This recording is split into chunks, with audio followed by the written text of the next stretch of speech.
You know, last month at 6 o'clock, everyone got so quiet, so we have a really festive group tonight, so I'm grateful for that. The City of Southport Board of Aldermen meeting, June 8th, 2023, is now called to order. Welcome to all of you. Those in attendance, thank you for being here. Thank you, Board. Thank you, City staff. Thank you, citizens. And I want to welcome those also who are watching virtually.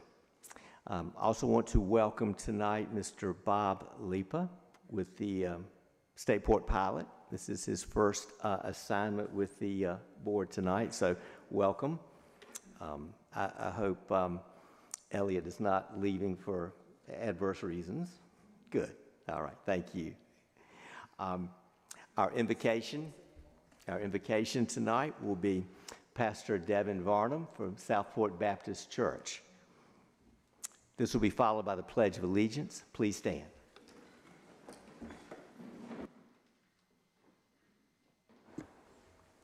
Let us pray. Our gracious Father, thank you for this beautiful town that you have given us, God, that was created by you.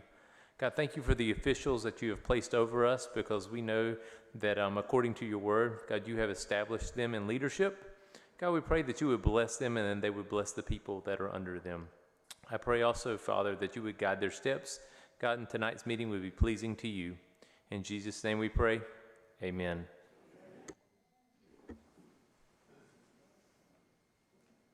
I pledge allegiance to the flag of the United States of America and to the republic for which it stands, one nation, under God, indivisible, with liberty and justice for all. Thank you, Pastor Varnum. Thank you for being here.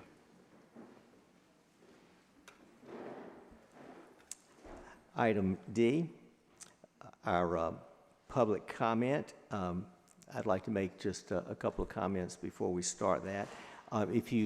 We have an item on the agenda concerning the cemeteries. So if you would like to speak about the cemeteries and the ordinance that's being proposed, please speak in public comment at this point in the meeting.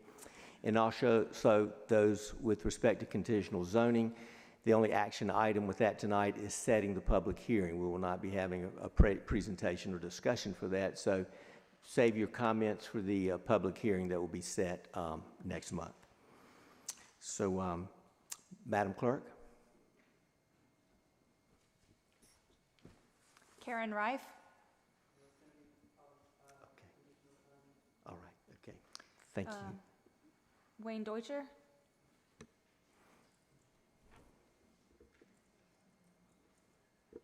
And sir, make sure your microphone is on.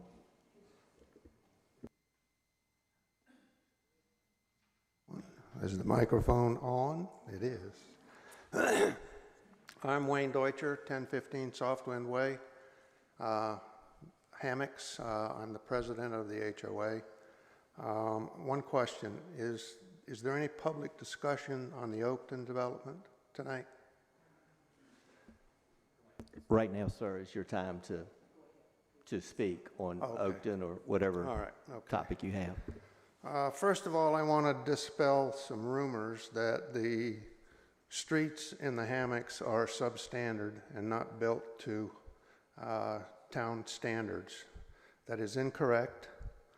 The hammocks is a PUD development that was approved by previous aldermen in 2018, and the streets were designed to public standards.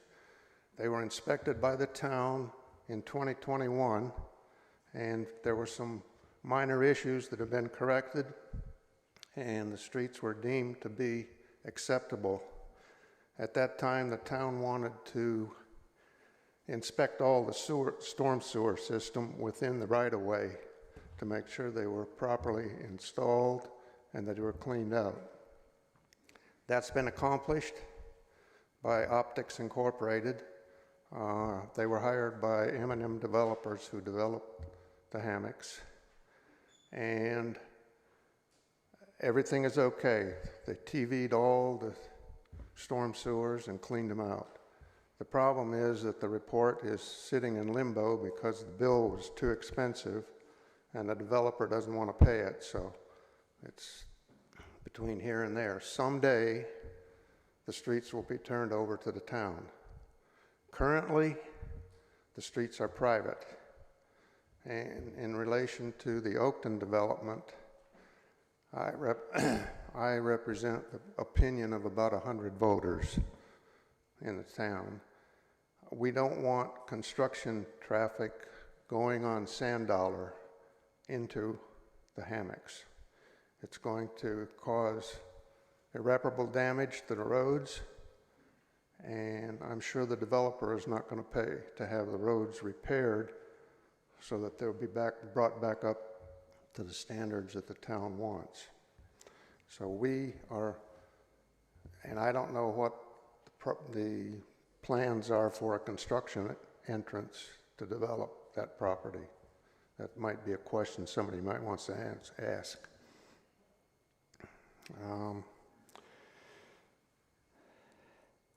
I have two concerns. They have a two-plus acre, they call it a lake, and in the documents it's called a retention basin. I don't know what it is, if it's a lake or a retention basin. I think the state has different rules for lakes and retention basins. This lake does not have an outflow overflow. So I'm assuming that they built it big enough so that the 100-year storm won't overflow the banks. But if you get the banks overflowed and you don't have an overflow outlet, there's going to be flooding, and we're probably going to get most of it. If they do build an outflow, it can only go to Stewart. And currently, we have an outflow in our retention pond that goes into Stewart. And if we get heavy rains, that pipe, for some reason, backs up and pushes water back into our pond. I have pictures of that in the storms that we've had. So there's some problems downstream by the Presbyterian Church or in Moore Street or something, because that pipe just goes into ditches that go into the landings. So that needs to be looked at.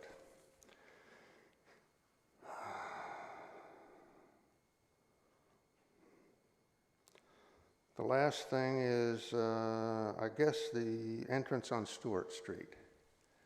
I don't know what the status is. The last I heard, it was going to be an emergency vehicle only entrance, but the plans now show a one-way in. If you look at the plans, you got the street entrance and you got a driveway right next to it from the residence. It's right there. Not a good idea. We are vehemently opposed to any entrance on Stewart Avenue that would provide additional traffic. We have 4 speed bumps on Stewart, and every time vehicles go over it, trucks go over it, there is noise, and increased traffic is going to cause increased noise, and that noise goes all night long. And especially, no trucks are supposed to be allowed, but during the night, trucks go back and forth all the time. So,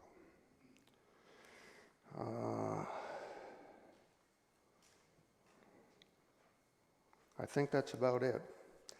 I just hope that when you make your decision, that you make a decision that benefits all of Southport and not the developer. Thank you. Thank you, sir. Madam Clerk. Jenna Fontaine. Jack Gordon. Welcome, Mr. Gordon. Are we on?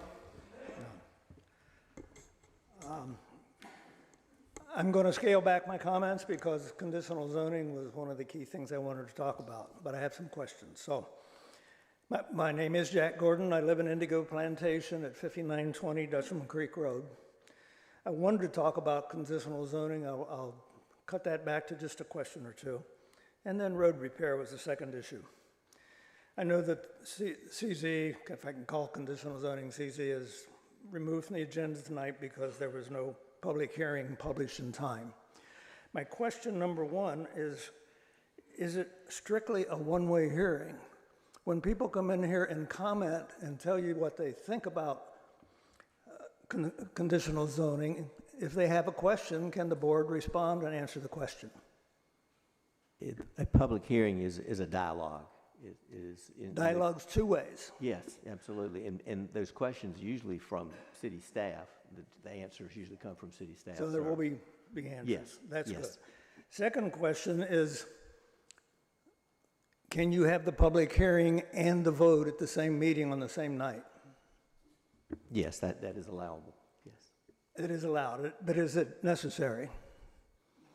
No, it's not necessary, but it's I personally would object to that because the purpose of a public hearing is for the board and the staff to hear comments from the public. Then if you turn around and vote, why bother with the comments? That says you've already made up your mind and you know how you're going to vote.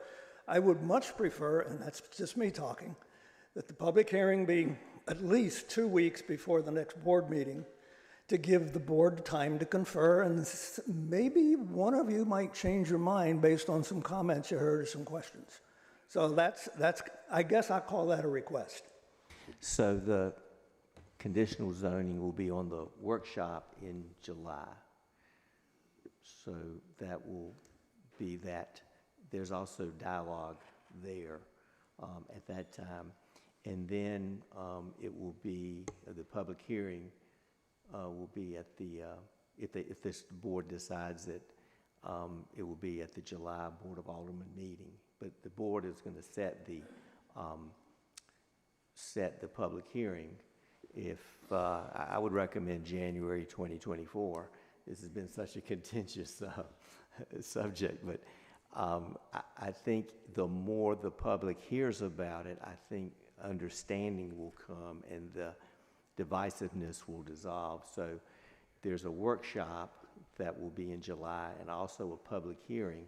So the public will have two times. And also, if you look at if you read any part of the agenda, you'll see that this process started in January, and this has been on the planning board agenda in January, February, March, April, May, and they've also held 2 or 3 special meetings concerning conditional zoning. So this is not a new topic, and there's lots of information and lots of discussion that has already taken place, and there's going to be another workshop and another public hearing, and that's before any vote. Thank you. That's good to know.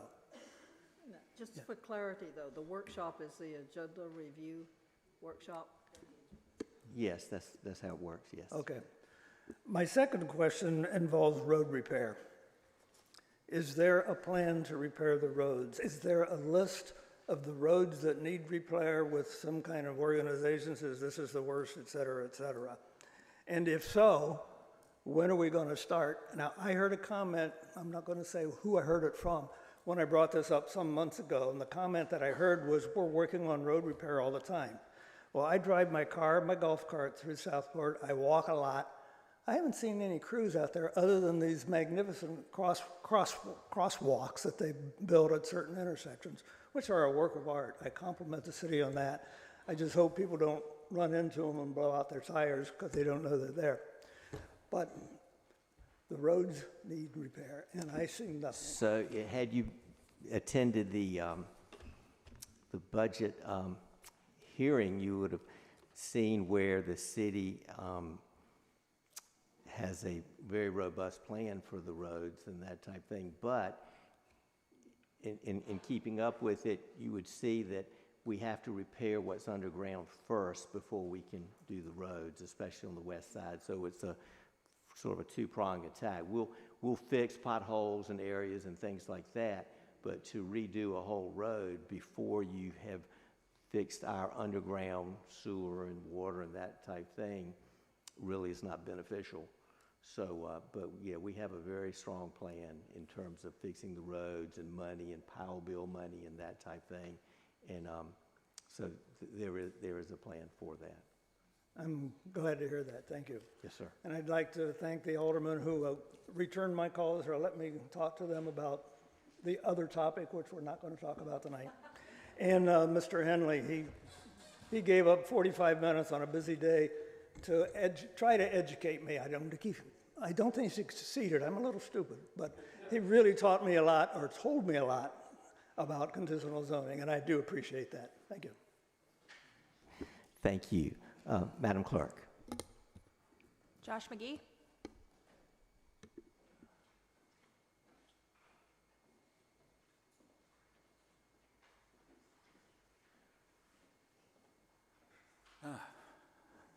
Is this working?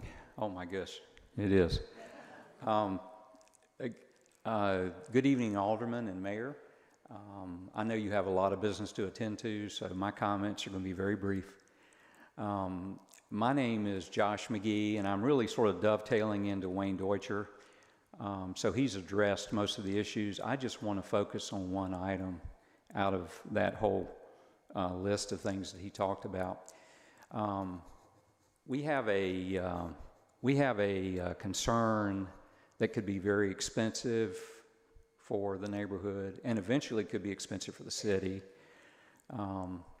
And while I realize that Sand Dollar Lane is eventually going to be connected to Oakton, because we're a PUD and that's sort of the way the thing was set up. So we know that's going to happen.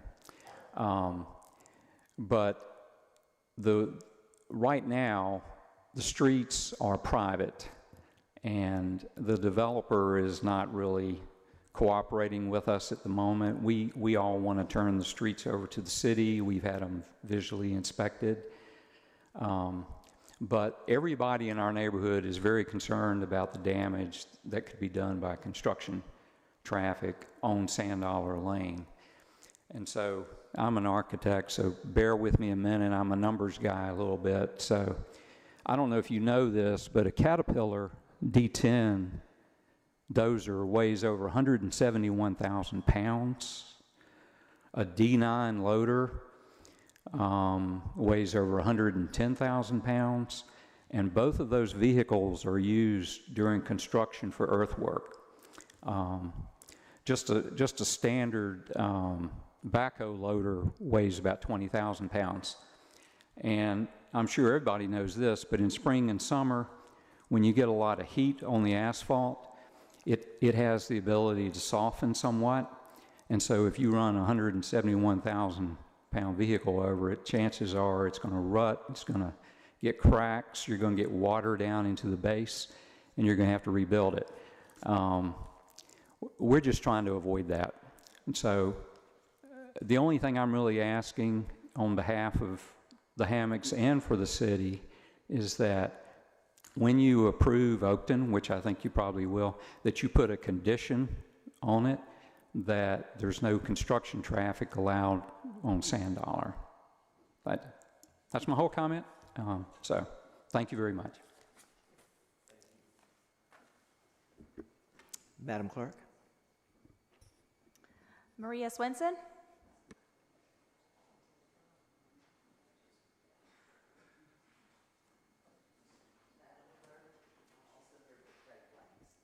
She will be speaking for herself and also Mr. Craig Blanks. Thank you. Welcome. Good evening, everyone. Thank you for taking time to our aldermen and our mayor and our managers to work with our city. I know it's a taxing position. I'm going to start with Mr. Craig Blanks' statement first. He is on vacation and asked me to speak for him. Southport is a town that runs off tourism. The summer months are a backbone and many of the town's livelihood.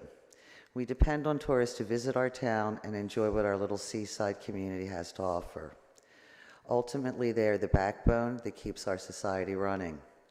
For the money to keep flowing, the town needs to operate like an efficient machine to maximize revenue. The basin is a highlight of Southport, and maintaining efficient traffic patterns is essential for business and tourism to run smoothly. For these reasons, it would be beneficial to the town the businesses in the basin, and the overall revenue opportunity of Southport for commercial trash trucks to maintain their current schedule. The basin has delicate traffic patterns, and having commercial trash trucks begin collections as the business opens disrupt the flow of traffic and ultimately the rest of the business day. Additionally, commercial trash trucks are substantially larger than standard vehicles. Having commercial trash trucks conduct their business as food truck deliveries and the workforce comes in for the day congest the area to inconvenience all involved. Having commercial trash trucks conduct their business at the current schedule creates an efficient flow of traffic without hindering any business or person's normal operation. Ultimately, a more efficient system generates more revenue for the town. That was for Mr. Craig Blanks, who is the manager of the Frying Pan. And now for me. I'm sorry, y'all, you got to listen to me twice tonight. In response to the discussion of commercial trash pickup department in the Yacht Basin, this system has been in place for years for the businesses that depend on early pickups. If cars park by the dumpsters, which they will do after 9, the trash trucks cannot empty the dumpster. This means our lack of service leads to messy streets. We are commerce. We all depend on our livelihoods to provide for our family. I think it might be unreasonable for a select group of citizens to determine changes that will affect our livelihoods. The trash pickup is generally around 6-ish, 7-ish in the morning. It has been functioning officially for years, allowing the businesses to receive goods, park, and prepare for the day. Also, there is no decibel reading machine in the city's bags of tools. So how are the officials monitoring this? It solely is the opinion of citizens who purchased real estate close to a commercial area. We live behind the post office. I knew that mail service starts early, around 7:30, 8 o'clock. We accepted that fact and have never complained. I ask the board to remember the Yacht Basin businesses are owned and operated by local citizens. We are a large part of the financial train that drives the city, and exempt our early trash pickups.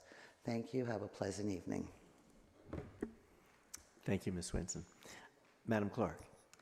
Mr. Paul Swanson. Or you could have spoken for him as well, right?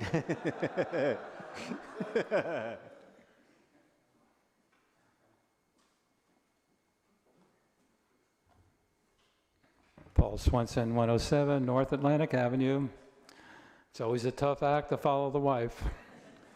I'm here to take issue with the complaints that were going on in the Yacht Basin about the early trash pickup. And it's not because, well, we've been there 30 years. Fishy Fishy's been in that building. Well, not Fishy Fishy, but there's been a restaurant in that building for over 25 years. Even where Edgewater 122, there's been a business in there for a restaurant for at least 20 years. The Frying Pan's been there about 10. I don't remember any complaints. I Googled the city's ordinance, and what came up, there was a thing about on WECT. There was a complaint, but that had to do with music back in 2014. So I started thinking about it. It's just maybe it's a new issue and there's more traffic. I'm sure there is. But if you want to go down memory lane, before there was a provision company, where the Yoga Dock lot is, there was Poor Charlie's Restaurant. They had a dumpster. Across the street where the provision company sand parking lot is, there was a motel. They had a dumpster. Where Flavors Ice Cream is, it was 40 fathoms. It was a wholesale fish operation. He had a dumpster. Charlie Perry's Fish House, commercial fishing, commercial bringing in big trucks. They had a dumpster. In between Flavors and the Fishy parking lot. If you remember, there was a Quonset hunt there. That was pipe welders. Did my light mic go up? No. That was pipe welders. When pipe welders was there, all the Hatteras yachts came in, and all their tuna towers were built there. Tim, God rest his soul, he had a dumpster. In the Fishy building, Thad Yor had his wholesale fish house there, and John Haig, over on the beach now, he had a retail shop there. They had a dumpster. In the Fishy parking lot, where there was the early Bald Head warehouse, they had a dumpster. On that block, there were 2 other residential homes there. Merritt Moore's house, we own that property now. That was about 30 feet away from the Bald Head dumpster. No complaints. On the corner of Caswell and Moore, there was a 2-story house there, residential, no complaints. On the house, the yellow house there on the corner, that was owned by Sue Lease. And if anybody would have complained about noise, it would have, if you knew Sue Lease, you would know that she would have complained. But my biggest fear is this, not fear, concern, is that GFL, these people, they got to run on a tight ship. They've got their system down. My concern is that all of a sudden we change the schedule for them. They're going to reroute. Right now, I think they're in a temporary routing position. And all of a sudden, they reroute, and their trucks aren't coming into 9, 10, 11 o'clock. There's going to be an issue down in the yacht basin. Because, like Maria said, there will be cars parked in front of the dumpsters, and it'll be our job to go out, figure out who those people are, to move the dumpsters. Craig Blanks down at the frying pan, it would be a living nightmare for him to have to move half the cars in his parking lot just so they could come in and pick up the trash. So that's my biggest concern. And I don't know if and I think the city doesn't want that with the trucks coming in 11, maybe, because believe me, if trucks break down and they come in late. If they're coming in early in the morning, they break down. We have somebody there at 9 or 10 o'clock in the morning. We can deal with that on occasion. But I think it's something that you need to consider and maybe talk to them. Thank you. Thank you. You had me at Sue Lease. Sue Lease was an RN, worked in the ER. I worked with her for many years, and she had the most beautiful northern accent. And she never hesitated to tell you something in that regard, so thank you for that.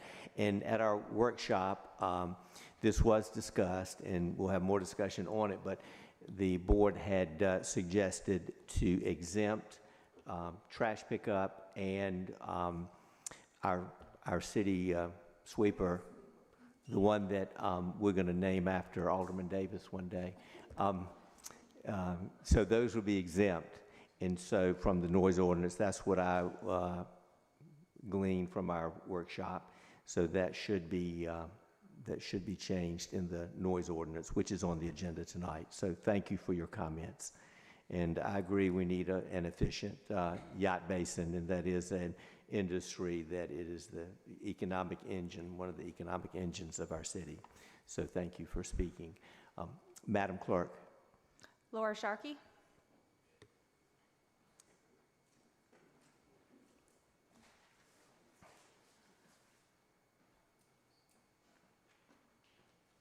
Welcome, Ms. Sharkey. Hello, Laura Shirkey. I live at 432 Cades Trail in Southport, and I'm here tonight to speak addressing the proposed budget. I understand it has not been voted on yet, so we're still open for comment. I come here tonight to talk about the lack of details to address core condition of multiple streets in town. And I would like to see money that is existing in the budget be allocated towards those things. I am aware that there are underground electrical projects proposed in the budget in the areas of St. George, Brunswick Street, Caswell Avenue. But Upper Lord Street, Upper Caswell Avenue, from St. George up, have extremely poor conditions with potholes, different cuts that have been made into the road. They've been patched, but the patches aren't sufficient. And I would like to see us allocate some money to that. There is, I believe, $362,000 in the POW bill funding and $15,000 in the streets budget that appears to go towards asphalt.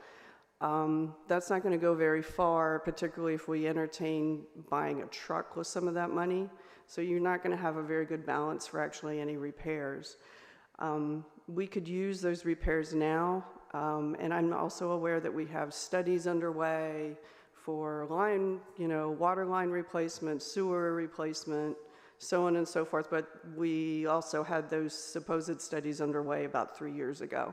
So we're already behind. We need to put some money actually onto the streets. If we have to dig it up in 2 years, so be it.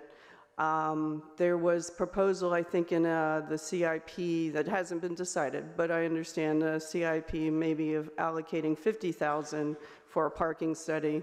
I would rather see us put $50,000 towards actually patching some of the potholes and deferring your parking study until next year.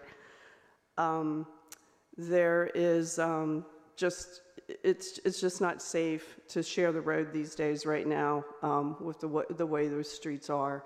So I just would appreciate if that could be looked at before the budget's finalized. Thank you. All right. Thank you. Madam Clerk. Ms. Pat Kirkman? I heard your remarks, Mr. Mayor, but I may not last until item 14. Okay.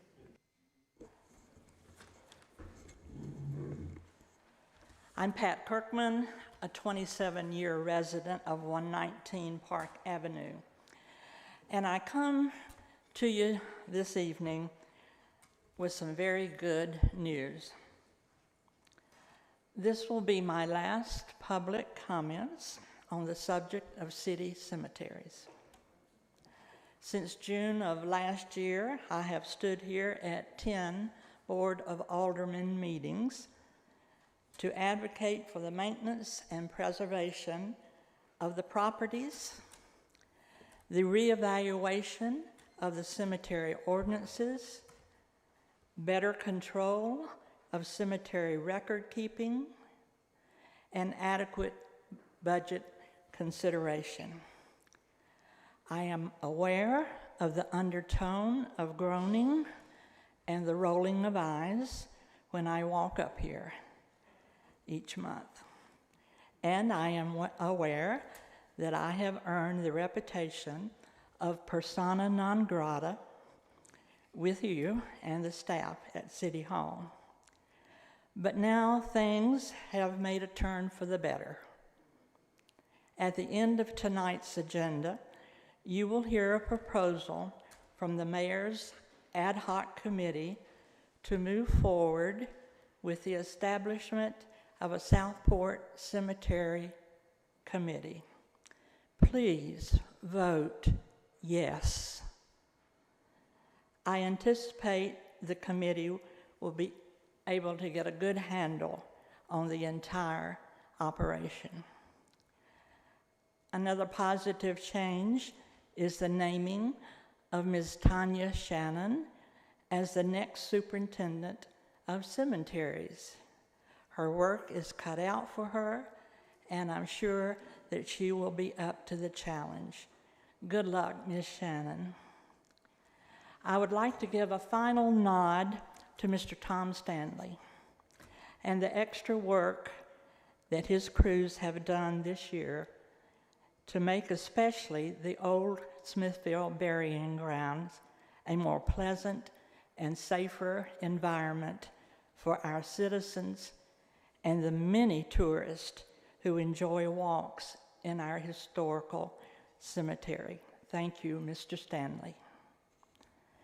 I am pleased to see in the proposed budget for 23-24 funds to accept a bid in the amount of $70,670 for an outside contractor to take over the maintenance of the 2 cemeteries. That will be a good relief for our overworked building and grounds employees. So I'm very pleased to see these forthcoming improvements and to have been a part of helping the city to see the importance of these actions. Aldermen, Mr. Mayor, thank you for all the times that you have kindly tolerated my appearance standing here on behalf of the cemeteries. Now we'll see what comes up next. I've grown accustomed to your faces.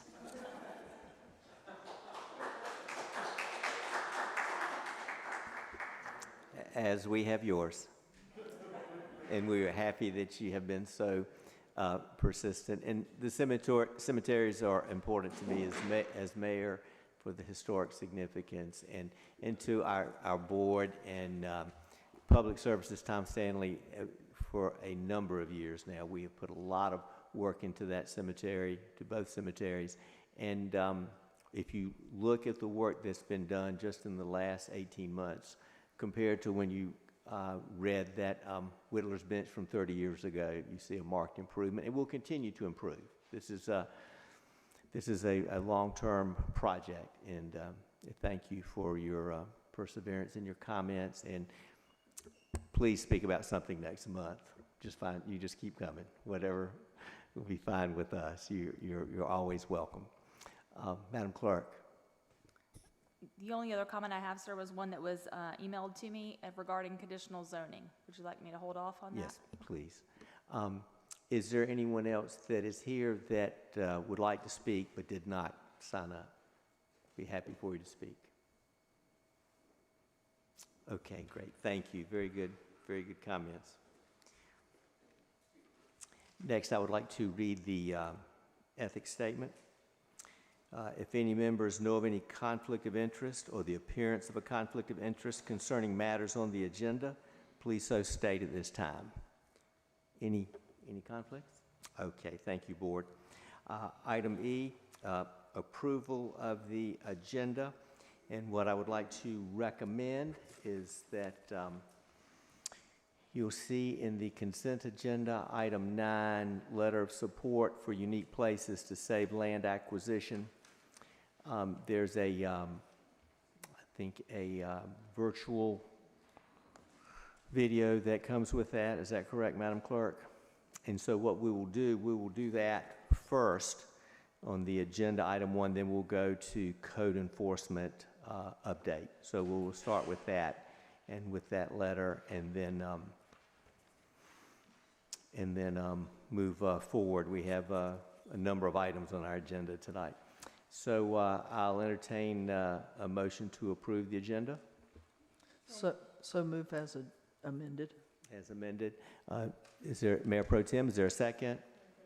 Second by Alderman Lombardi. Any discussion? All in favor? Okay, motion carried. Thank you. Approval of the consent agenda. On our consent agenda, for our citizens, there are 6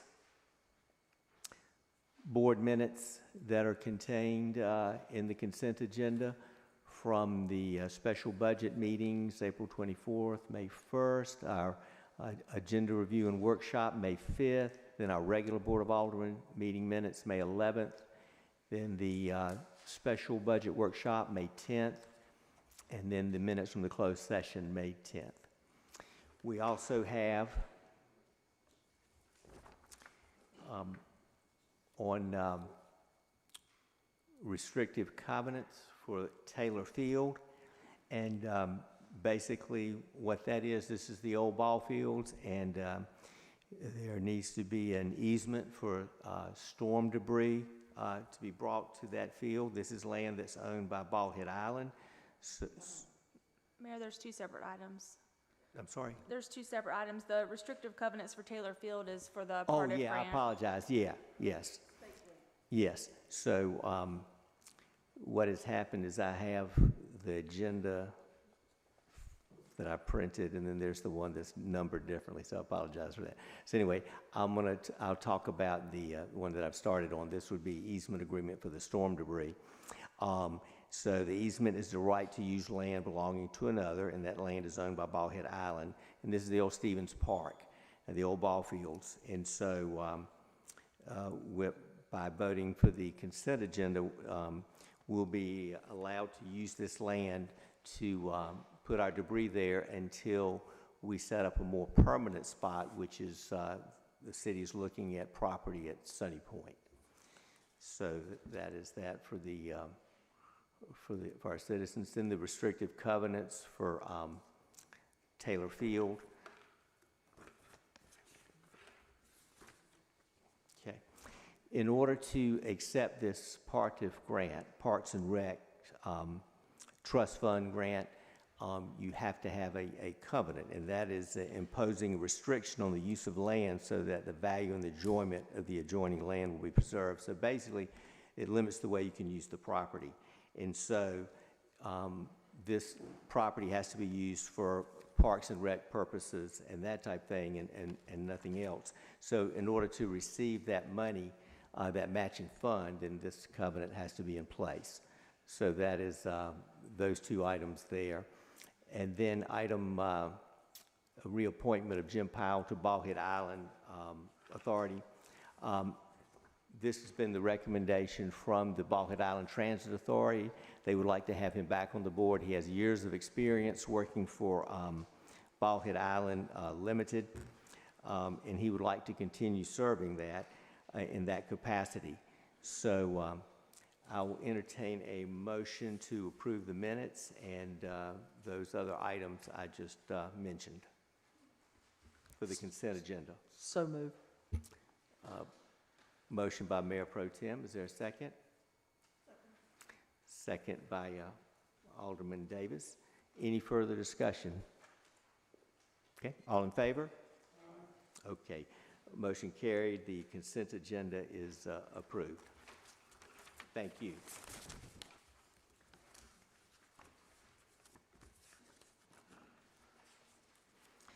Next will be item G, special recognition. And we have two. One is for the proclamation of Tourette's Syndrome Awareness Day, and the other is for proclamation for Juneteenth.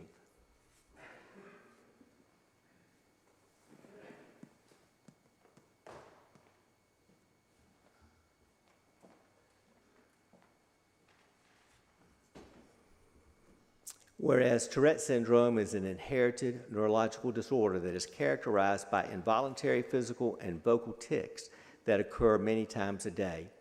And whereas Tourette's syndrome is often accompanied by other mental health disorders, such as attention deficit and obsessive compulsive disorder, learning disabilities, and anxiety. And whereas Tourette's syndrome and tic disorders affect 1 in 60 children, more than 23,000 school-aged children in the state of North Carolina alone are dealing with Tourette's syndrome.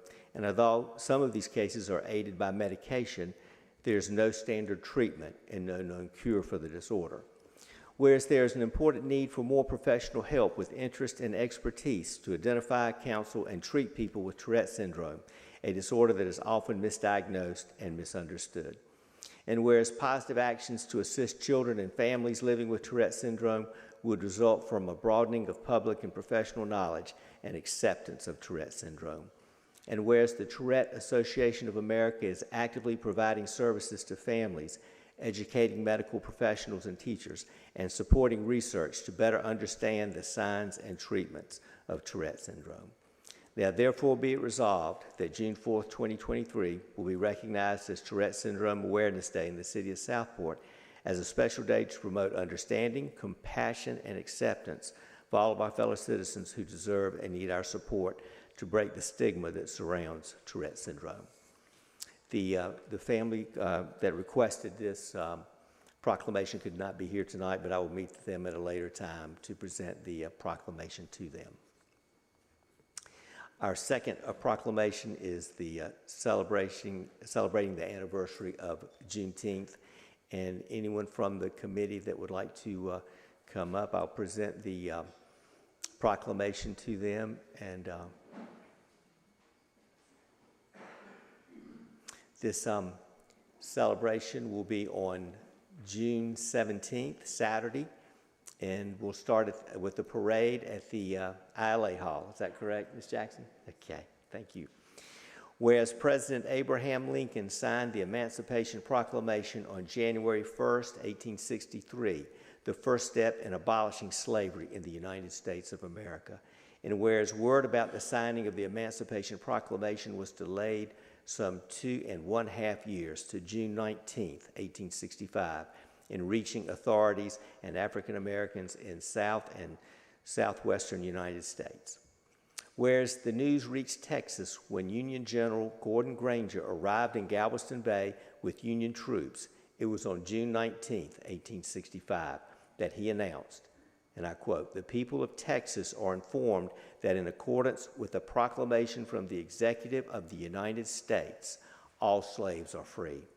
Whereas June 19th has a special meaning to African Americans and is called Juneteenth, combining the words June and 19th, and has been celebrated by the African American community for over 150 years.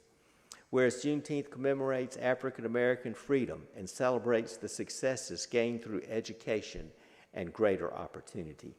And whereas on a larger scale, celebration of Juneteenth reminds each of us of the precious promises of freedom, equality, and opportunity which are at the core of the American dream. Now, therefore, I, Joseph P. Hadle, Mayor of the City of Southport, do hereby declare June 17th, 2023 as Juneteenth in the City of Southport, and urge all citizens to become more aware of the significance of this celebration in African American history and in the heritage of our nation and city. Proclaim this 8th day of June, 2023. Congratulations. Let's get it.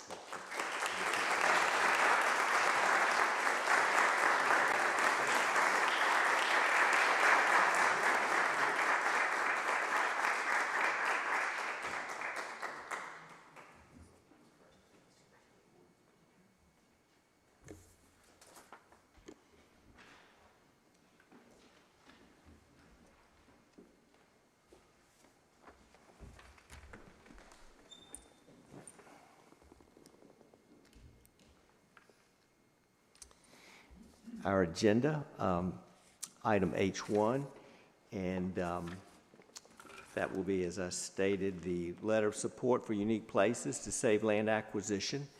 That will be read, and we'll also have a video presentation.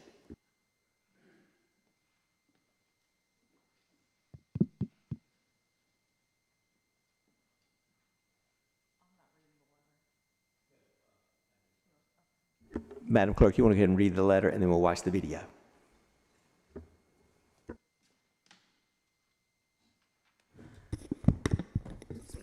Dear Mr. Clark, I am pleased to write a letter of support to Unique Places to Save and their land acquisition project for approximately 950 acres between the City of Southport and Boiling Springs Lakes, North Carolina.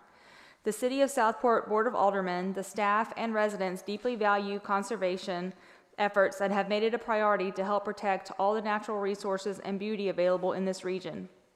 We understand that the 950-acre tract is home to Venus flytraps and red-cockaded woodpeckers.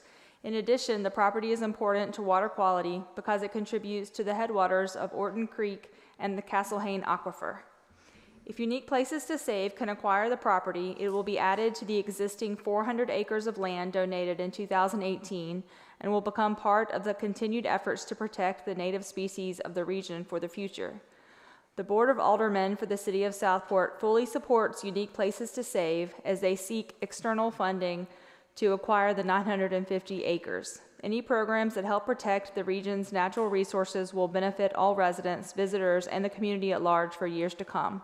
We look forward to the success of the proposed project. Thank you. And now for the video. Hello, my name is Clark Harris. I'm the Executive Director of Unique Places to Save, and I look forward to sharing our exciting project that we have going in Brunswick County. This project is just south of Bowling Spring Lakes. We're calling it Bowling Spring Wilderness Conservation Project. And to give you a little context, when looking at the map, it is positioned between Highway 211 and Highway 87. It's north of 211, just north of Lowe's Home Improvement. The map on the right shows a little bit more of the project area, specifically north of the power line easement that runs through there. And as you can see from the graphic there, from the satellite imagery, that is the headwaters of Orton Creek. So now we're going to dive into the specific project area.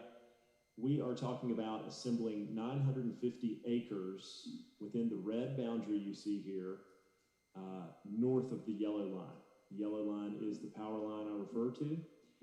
The important thing to note is this project borders existing conserved land that you see in light green. The middle portion there is managed by the Nature Conservancy, and the part to the left is part of the plant conservation program owned by the state. So this is an amazing chance to create a conservation opportunity that will join with other existing conservation areas to create landscape scale conservation. We are under contract with the owner right now, CF Smith, also known as Tri-City, and we're funding this project from hopefully from a grant from North Carolina Land and Water Fund, their acquisition program. So the story of the land, CF Smith, aka Tri-City, had about a 2,000 acre parcel of land.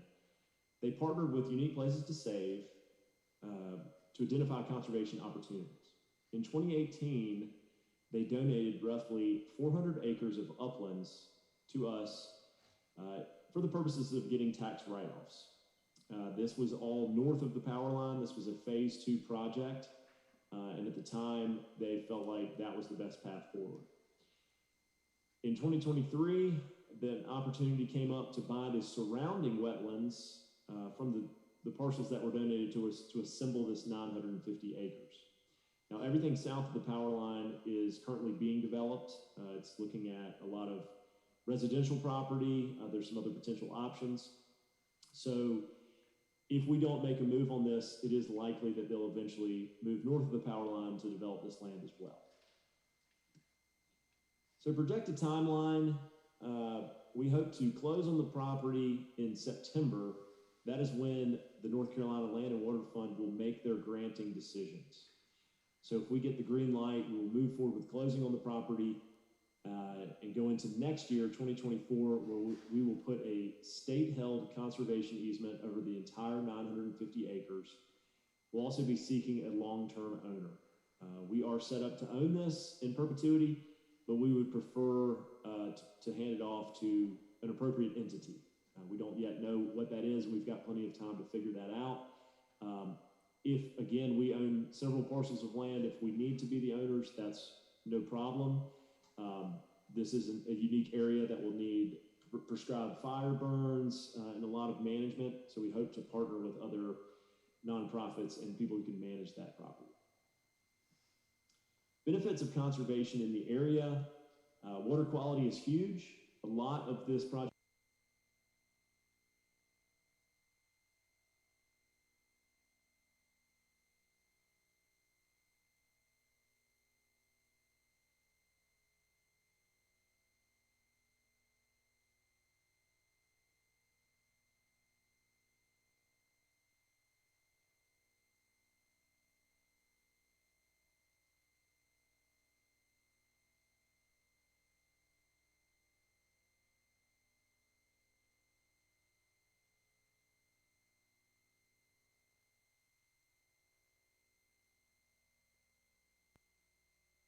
create a landscape scale conservation opportunity over 8,000 acres of contiguous conserved land. So that is a major benefit to wildlife, to water, to everything when you get to that level of assemblage of protected lands. A little bit about us. We're a North Carolina-based land conservation nonprofit. We have a mission of protecting high-quality aquatic resources. And we have experience with state and federal grant funding agencies.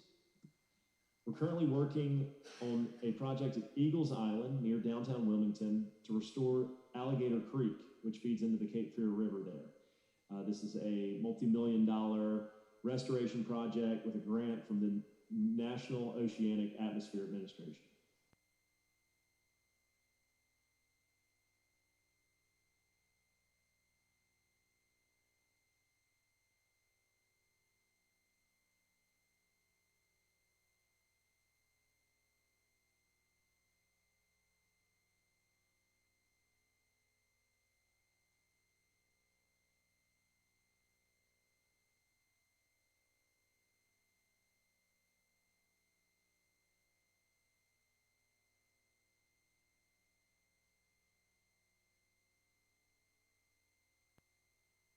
The local, both municipalities and the people. So the more support we can get, the better.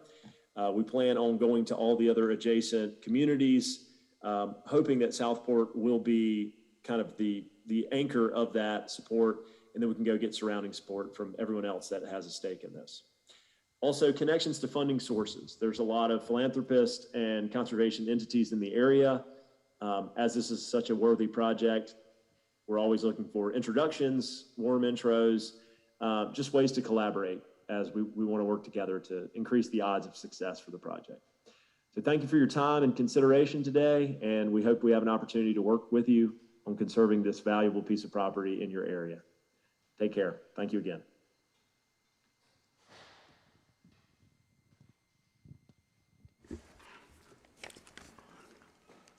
That's a excellent conservation project, and we were happy to write a letter of support for that.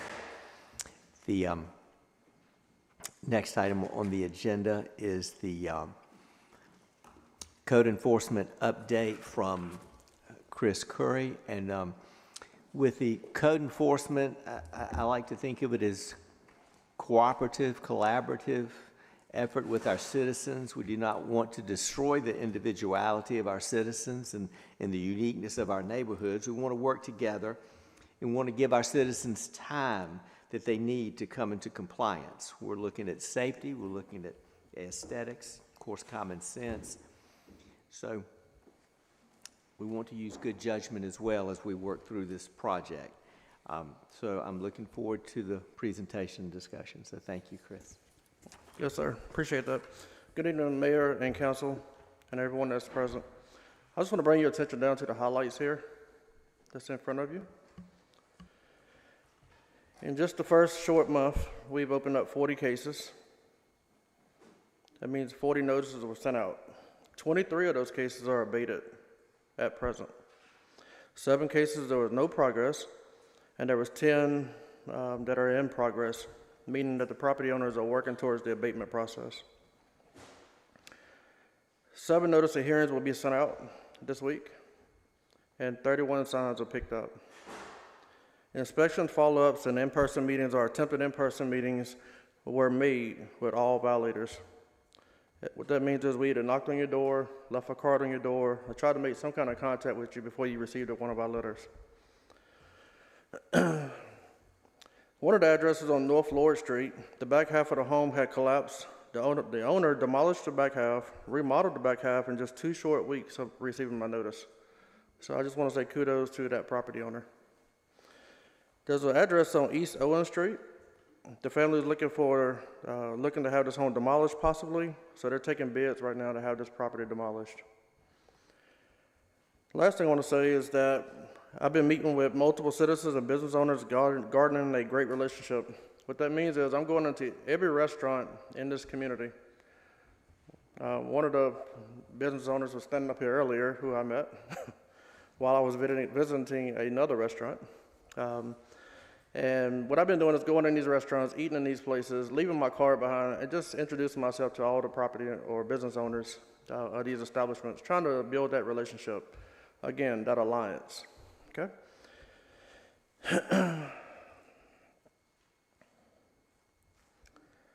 All the Southport staff has been amazing to work with, and I just want to thank each and every one of you guys for the opportunity that you guys have given us as a company and me as a person to be able to provide for my family. And we look forward to garnering more relationships with you, citizens, and also business owners as well. I just want to take a second and introduce someone to you guys. But before I do that, I just want to answer any questions that you guys may have. Any questions for code enforcement?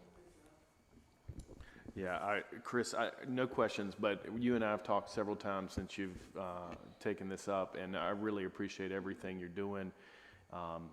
I hope that we continue to use you guys on a permanent basis, because I think this is exactly what we needed to make sure that we're proactive with regards to this. Absolutely. Appreciate it.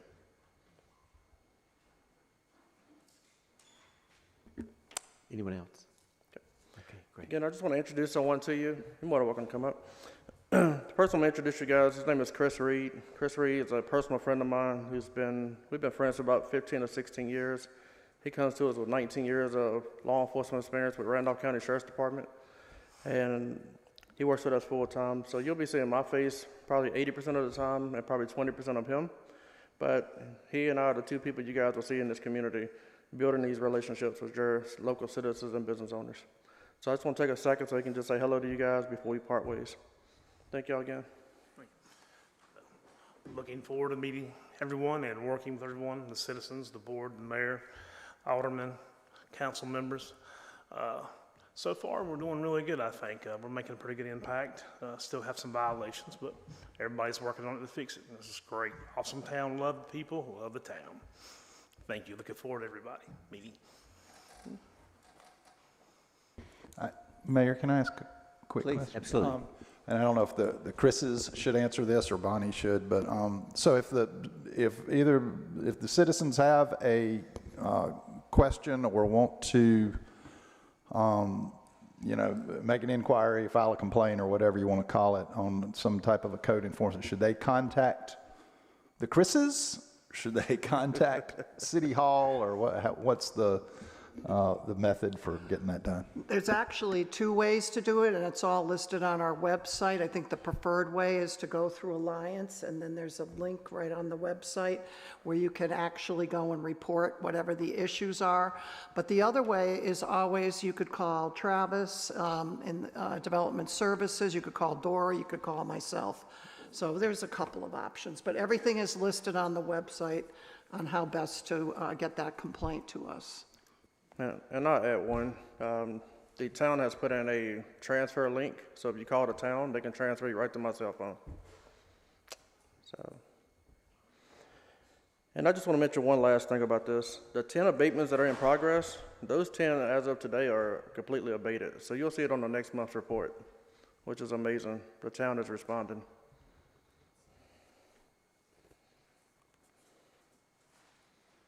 Yes, we're a very likable, happy, cooperative town, as you found out, and I'm sure you've enjoyed the restaurants as well. So thank you for what you're doing, and like I say, we'll continue to move forward in this. And thank you for the remarkable progress that you've already made. Thank you, guys.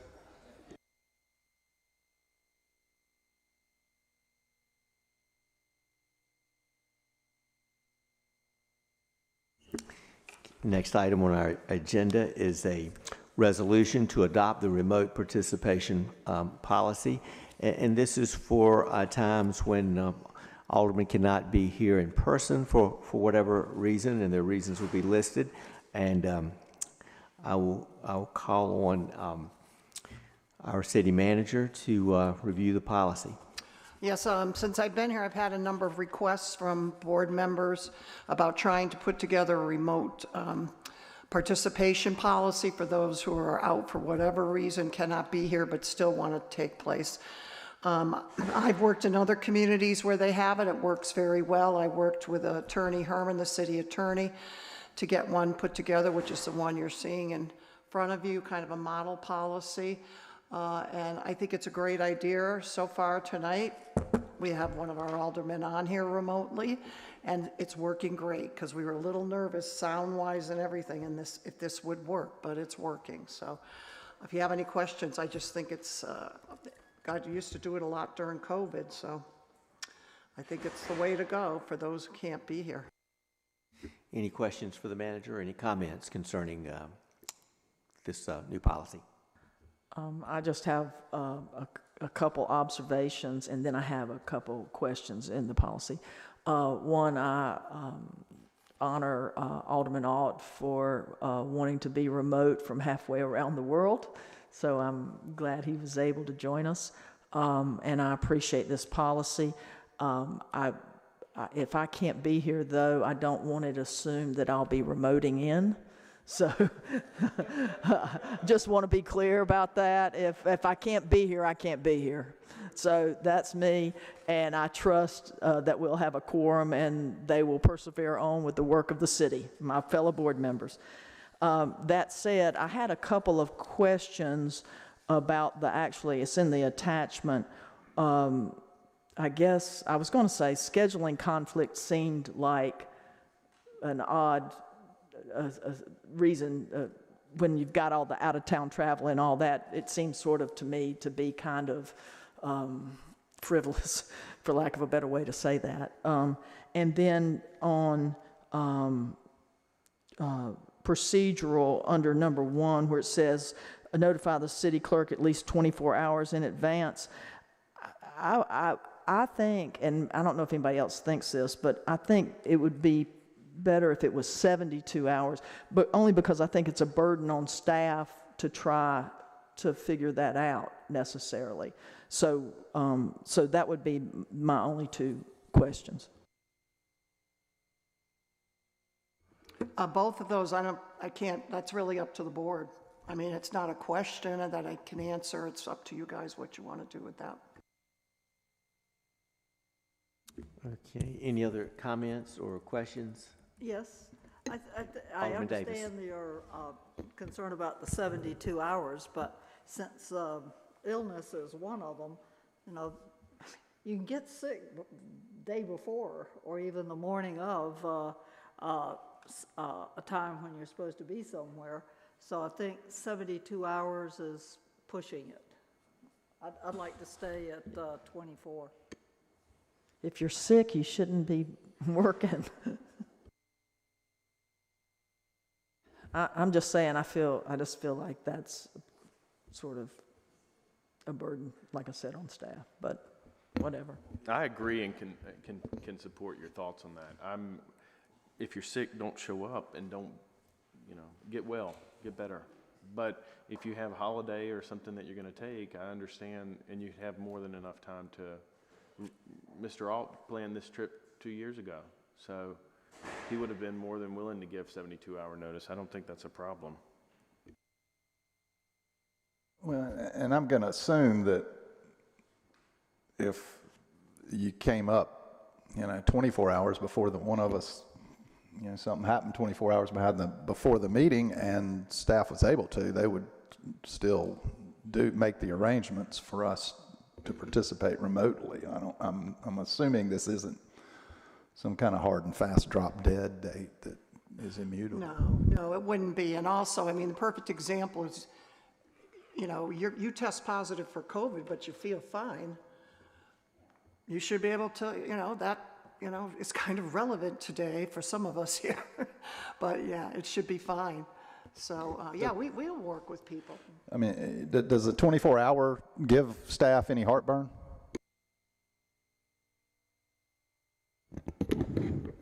We're comfortable with the 24-hour number. I mean, if staff's okay with it, I don't, Make a motion to accept the policy. There's a motion to accept the policy, the resolution as written. Is there a second? Second by Alderman Davis. Any further discussion? Okay, all in favor? Any opposed? Okay, motion carried. Thank you. So, Alderman, regardless of your situation, if you cannot physically be here for whatever reason that they're listed, you certainly can join in if you so desire. So, thank you. Next item on the agenda is the sometimes the sequel is as good as the movie original. So we have the Oakton preliminary plat continued, and I'll call on Travis Henley. Thank you for that. Appreciate it. To lead the discussion. Mr. Mayor, do you need to announce Rich per the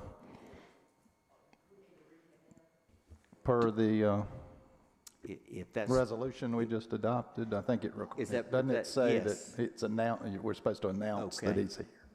Then absolutely, that, yes, it had already been mentioned, but we'll mention it again. Alderman Rich Alt is remotely in the meeting with us today, and we welcome him from wherever destination he is. So thank you, and welcome Alderman Alt. Thank you.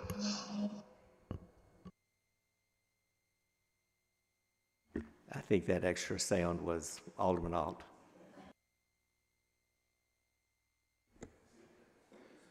All right. Thank you, Mr. Mayor, members of the board. Good evening.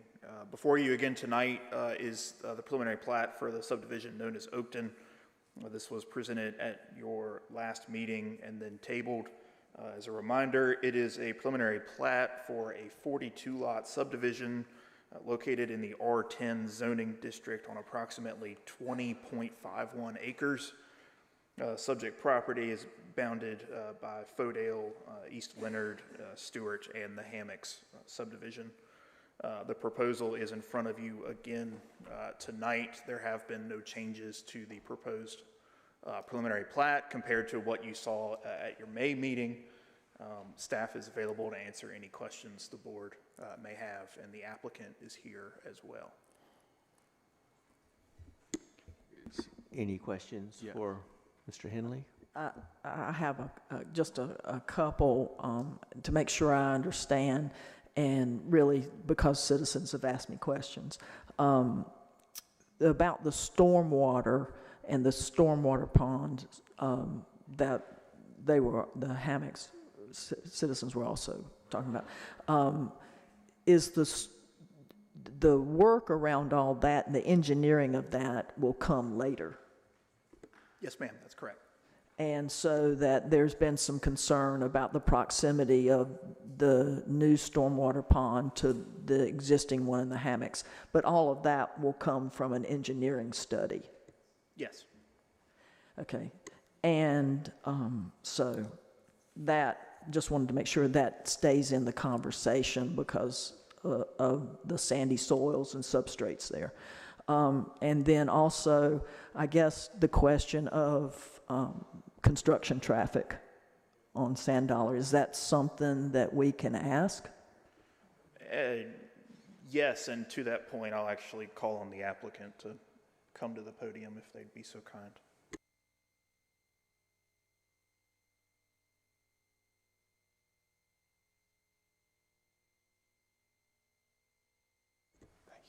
Good evening, Mayor, members of the board, Worth Mills, on behalf of the applicant. I just want to say we appreciate the opportunity to come back.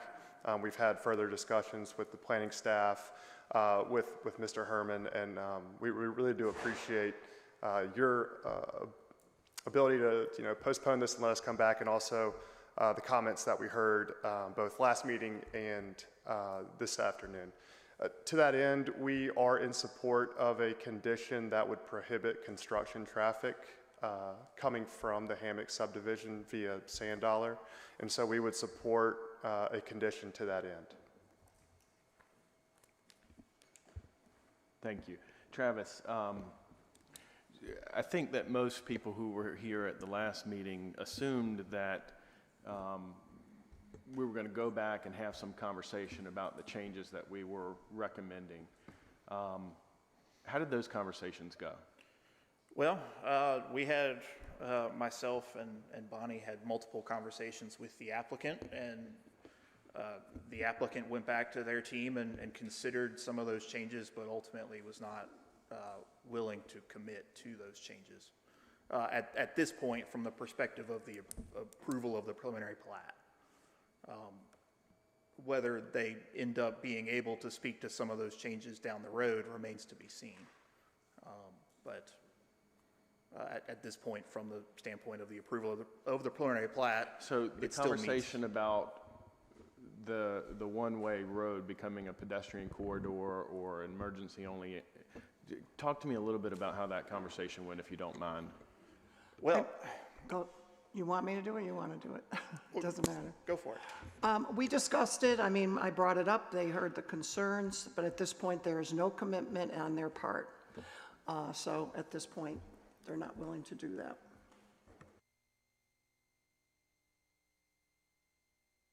I have one question. I really appreciate the fact that the developer is willing to not bring construction traffic through the hammocks, through soft wind. At what point do we incorporate that in? Final plat approval?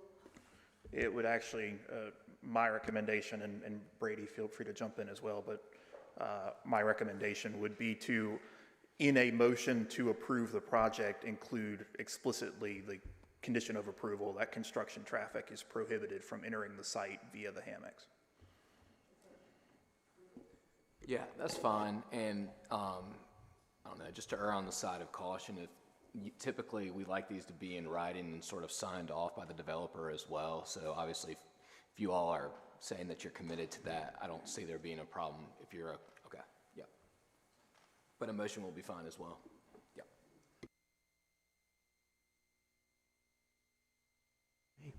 Anything else? Anyone else? And did y'all decide what you were doing about the Stewart Avenue? Is that set? The opening and gate and all that? No gate. It's their, Guess I'll it's say. no gate, So- it's their Yeah. project. So it's just as. How many conversations did you have with them, Travis? Did y'all meet face to face? No, it was over Zoom. It was with a number of the people, and we've had 2 of those. Well, actually 3, right? 3. Yes, recently as this week.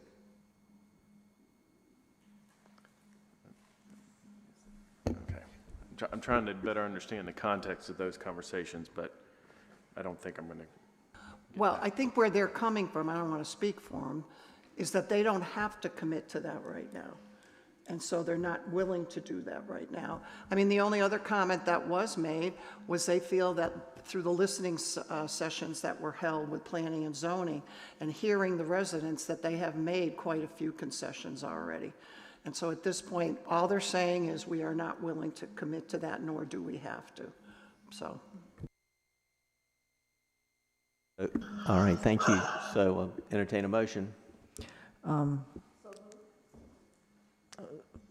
Make a little more. Make a motion. Yes, please. Are you, Lo, are you doing? I believe we approved the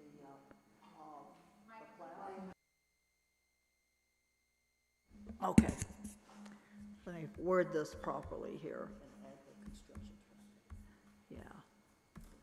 Yeah. That we approve the plat plan, and with the addition of a condition that the construction traffic not use Soft Wind Way. Sand-Dollar Lane. Is it, no, it's Soft Wind, isn't it? Sand-Dollar, sorry. Okay. All right. Is there a second? Second by Mayor Pro Tem. Any further discussion? Okay. All in favor? Aye. Any opposed? I think we need See a show of hands.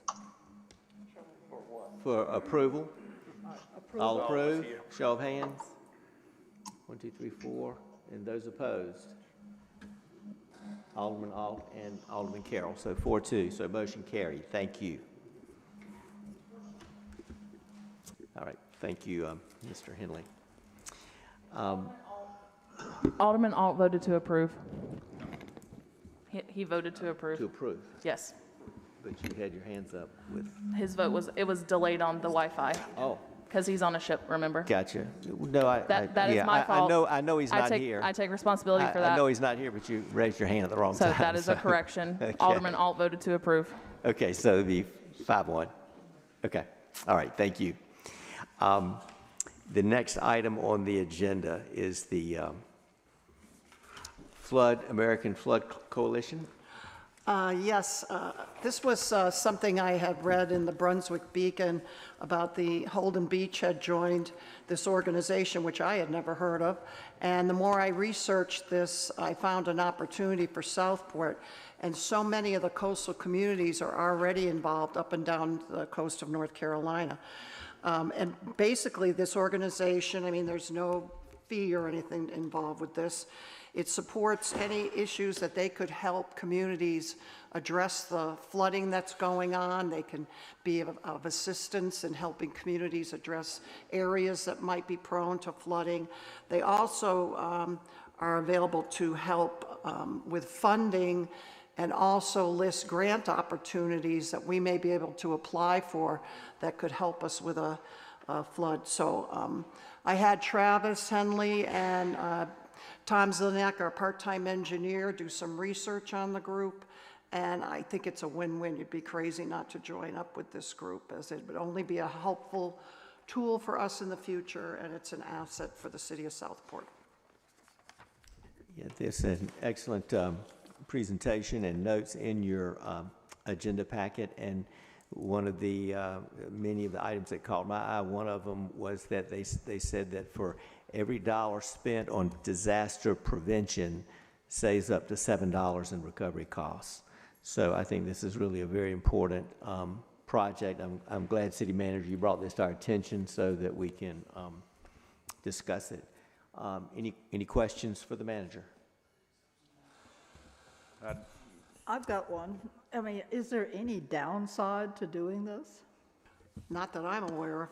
I only see it as a positive, and like I said, practically every community up and down the coast is already involved with it.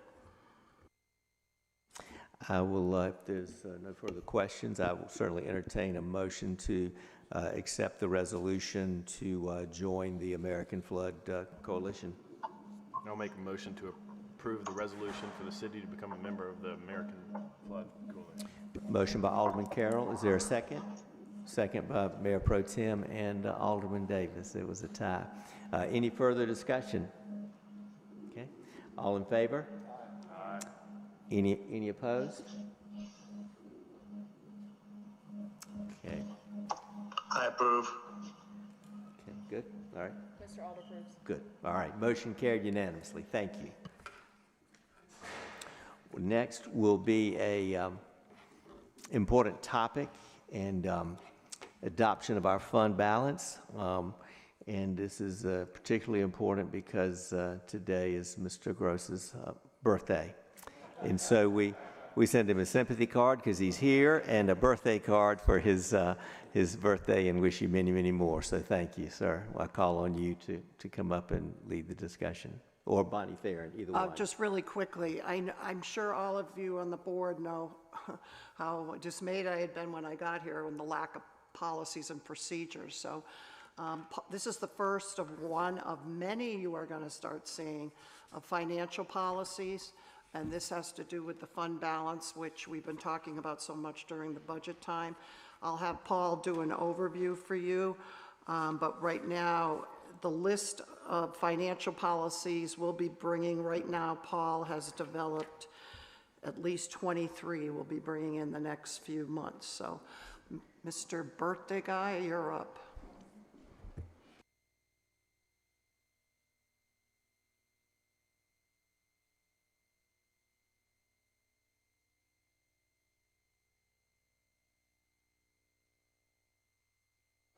All right, here we go. Anyway, thank you very much, Mr. Mayor, Board of Aldermen. The board, as well as our staff, recognize the importance of having a fund balance policy. It's essential to the preservation of the financial integrity of this city and is fiscally advantageous to both the city and the taxpayer. This policy establishes objectives. It provides guidance concerning the desired level of fund balance that is maintained by the city to mitigate financial risk that can occur from unforeseen revenue fluctuations, unanticipated expenditures, and natural disasters that obviously being here near the coast, we are subject to. You have the policy in front of you. We did an extensive amount of research on this policy. Many inland municipalities have fund balance policies where their accessible fund balance ranges from 8 to 15%. After some extensive research, including one particular research project that was done by the city of Bluffton, South Carolina, where they actually did a very lengthy study involving the University of Florida on their risk. We are bringing to the board, and it's certainly your decision, and we're recommending an accessible fund balance of at least 35% and a total fund balance of at least 40%. And of course, it's your decision to make as to what level of fund balance you feel comfortable with. But that would be my presentation on the City of Southport fund balance, one of many policies we'll be bringing for you to review. Thank you. That's excellent. And just for our citizens, it's really the amount of risk that Southport faces with respect to natural disasters, including hurricanes, that other municipalities obviously may not face. So those municipalities on the coast have to be careful with their fund balance and to make sure that it is adequate. And so I appreciate the information that's in the agenda and the presentation that you made, and I think it's important that City Manager, you brought this up, and the other financial policies that you will continue to bring forward for us. So any questions or comments from the board? Alderman Allen. Cheyenne, I have a comment. Okay. Oh, we're good. Go ahead. Oh, and I think we froze. Must be cold. Alderman Allen, you want to go? And then, yes, please. Okay? Yeah, a couple of questions. So, Paul, I assume accessible fund balance is the same as unrestricted fund balance. Is that correct? I'm more used to the unrestricted term. I just want to make sure that accessible is the same. Is that correct? Yeah, these definitions are, can be a little bit fuzzy around the edges. I define accessible fund balance as the assigned fund balance as well as the unassigned fund balance. I tend to be a little conservative in my recommendation here, and I've excluded the committed fund balance. And what I mean by the committed fund balance is, let's say you had a Parks and Rec project where you had a grant and we wanted to commit some matching funds for that project, but before we spent it, we'd already voted, you as the board, to have the matching money coming out of fund balance. All of a sudden we want to change our mind now. So then we're decommitting ourselves from that matching grant for the Parks and Rec matching grant, and I just don't feel comfortable that that's the way to calculate your available or your accessible fund balance. So I tend to be a little more conservative, so that our 35% really relates to just the assigned and the unassigned. The answer is yes. Yeah. Well, long answers are good too.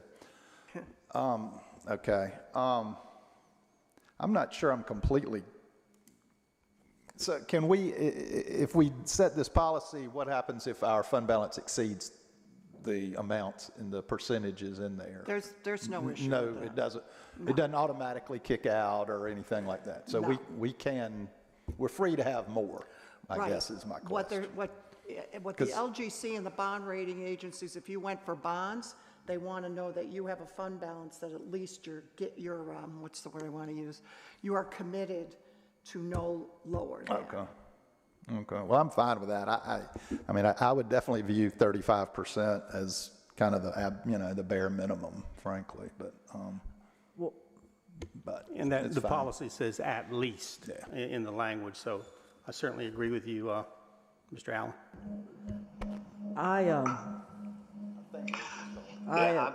Can I speak? Can you hear me? Yep.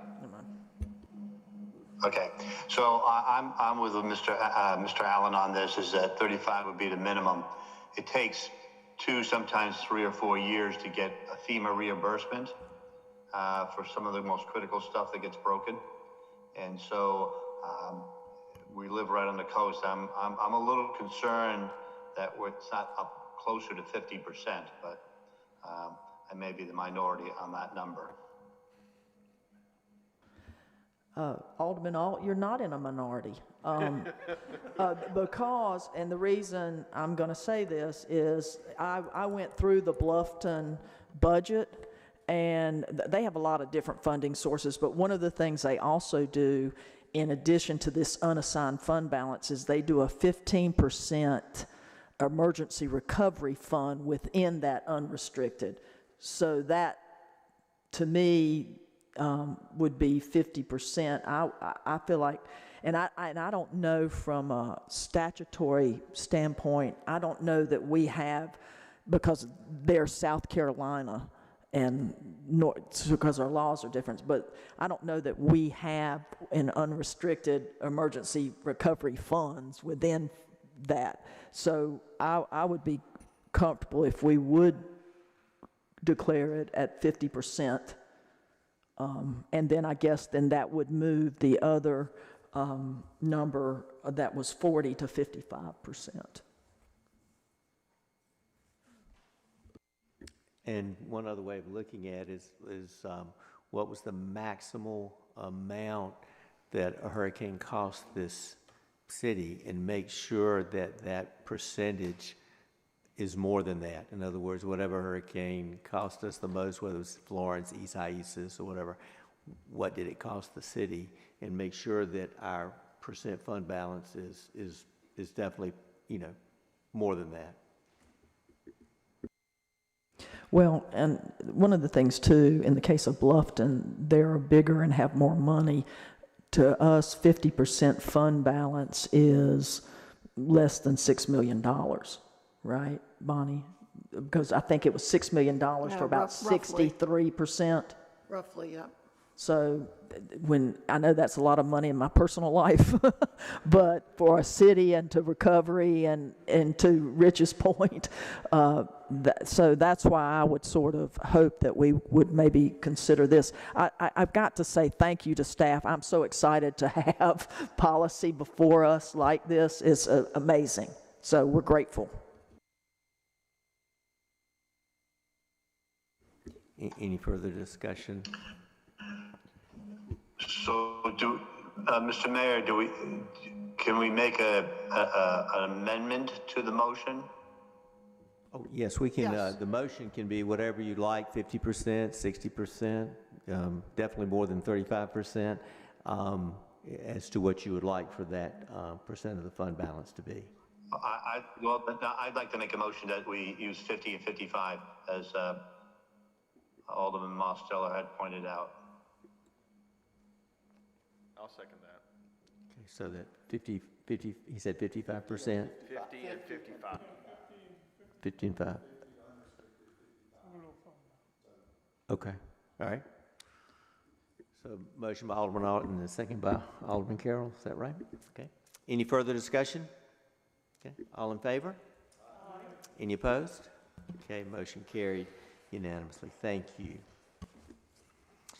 Next item is the, if I read it correctly, the adoption of write-off policy for uncollectible accounts. I hope my name is not on there. So, City Manager. This is another policy we're bringing forward. And Teresa, who is our Utilities Director, was the one who brought it to our attention that there was no policy. I'm just so used to these things already being in place. There's accounts that have been sitting on Southport's books that have not been collected for 15 years. And I'm not saying that we stop trying to collect them, but for whatever reason, the person has died. I don't know. But you really shouldn't have them. They should not stay on the books because it's giving a false sense of what this city is worth. So we are recommending that the city adopt a policy so that once a year we would come to you, we would have a list of those accounts that we have tried and tried and tried to collect, And again, what I'm saying is we don't stop trying to collect, but at least they get off our balance sheet.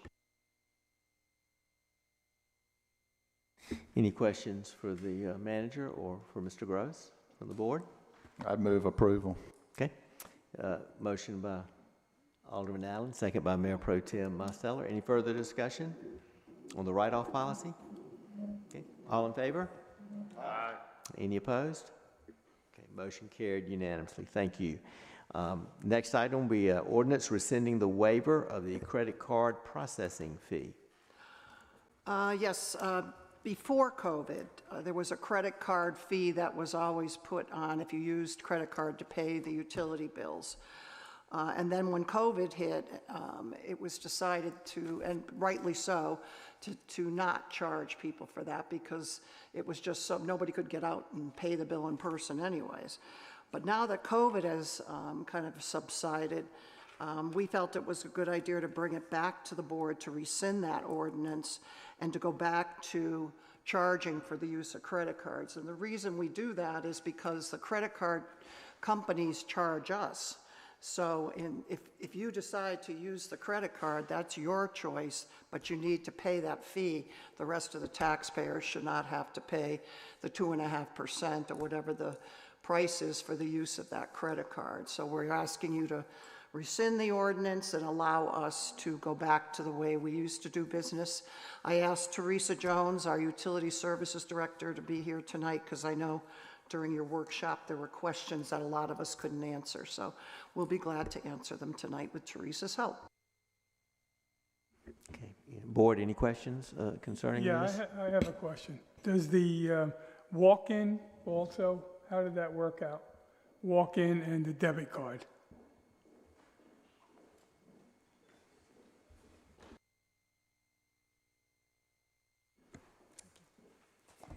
What we had previously was it's a convenience fee. It's for being able to take a credit card payment by phone or online and not have to come into the office.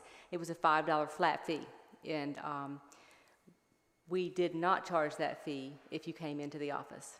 So if you were in our office and you had your card present, we didn't charge a fee. What we're proposing now, instead of adding a $5 flat fee, is to do a 2.5% fee.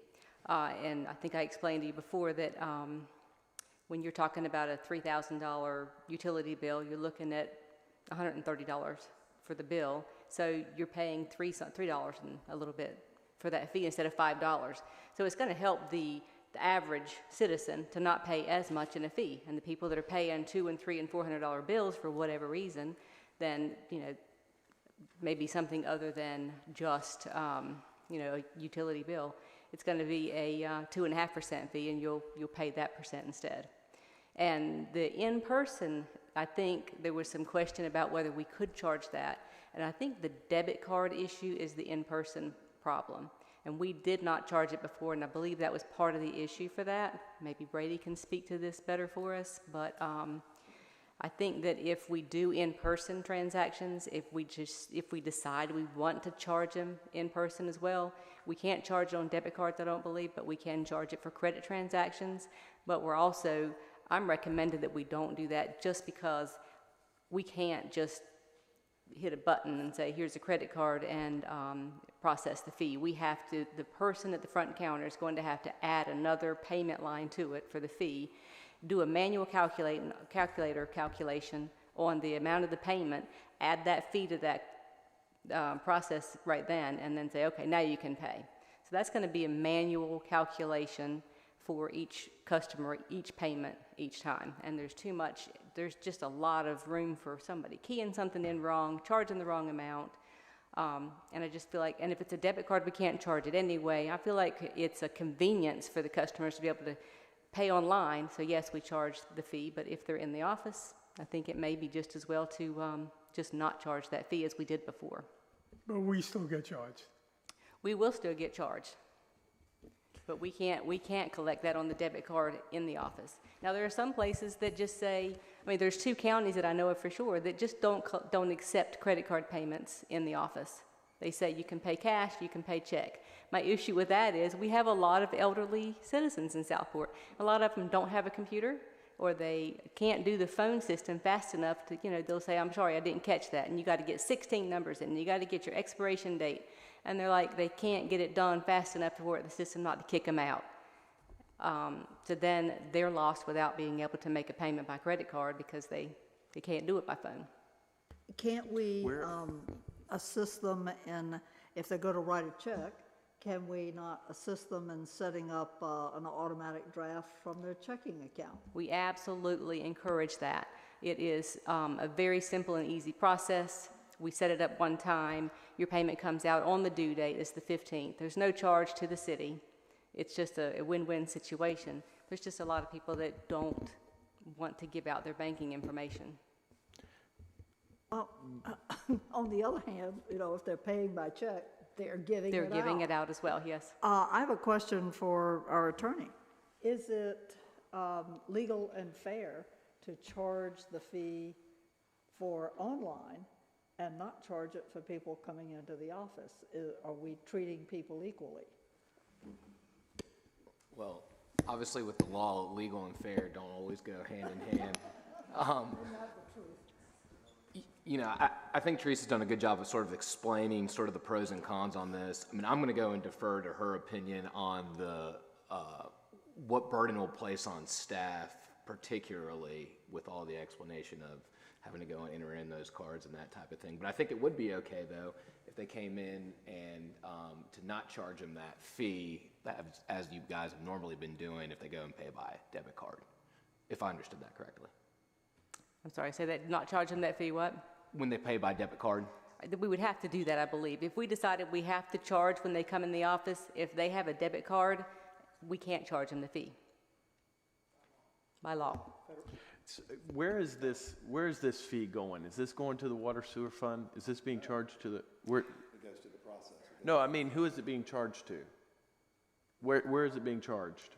We actually have a line item on the utility bills, but in the system on the processing as it comes in, I don't know, it goes as a convenience fee. I'm not sure what line item. It's been several years since we've used it, and I haven't even looked at that line yet. That's another part of it. We have to give at least 30 days notice. We can't just implement this July 1 if they approve it. It's got to be a 30-day notice. Once it's approved, we have to notify the credit card company that we're doing it. So I would have to look into what line item that is. But we have, we have the fees that we're paying. It's anywhere from 1.5 to 2.5 that we're paying for each transaction, plus $1 per transaction, or 90 cents for some of them, depending on the type. I would like to see us not charge the convenience fee.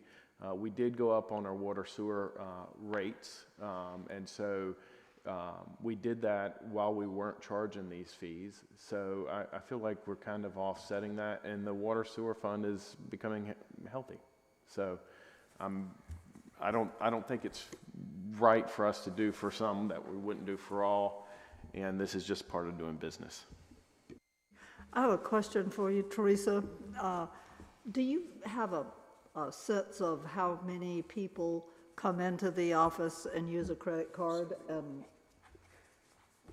what the dollar amount of that is?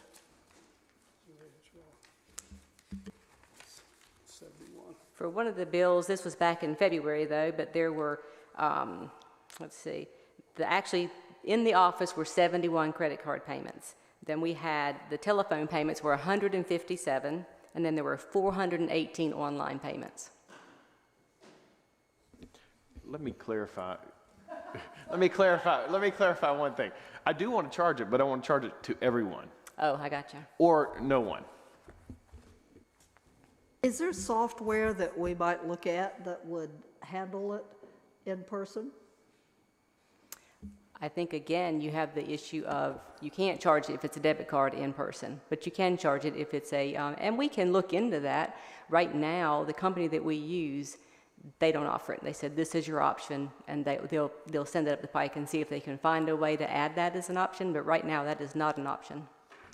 How about check and cash instead of credit card?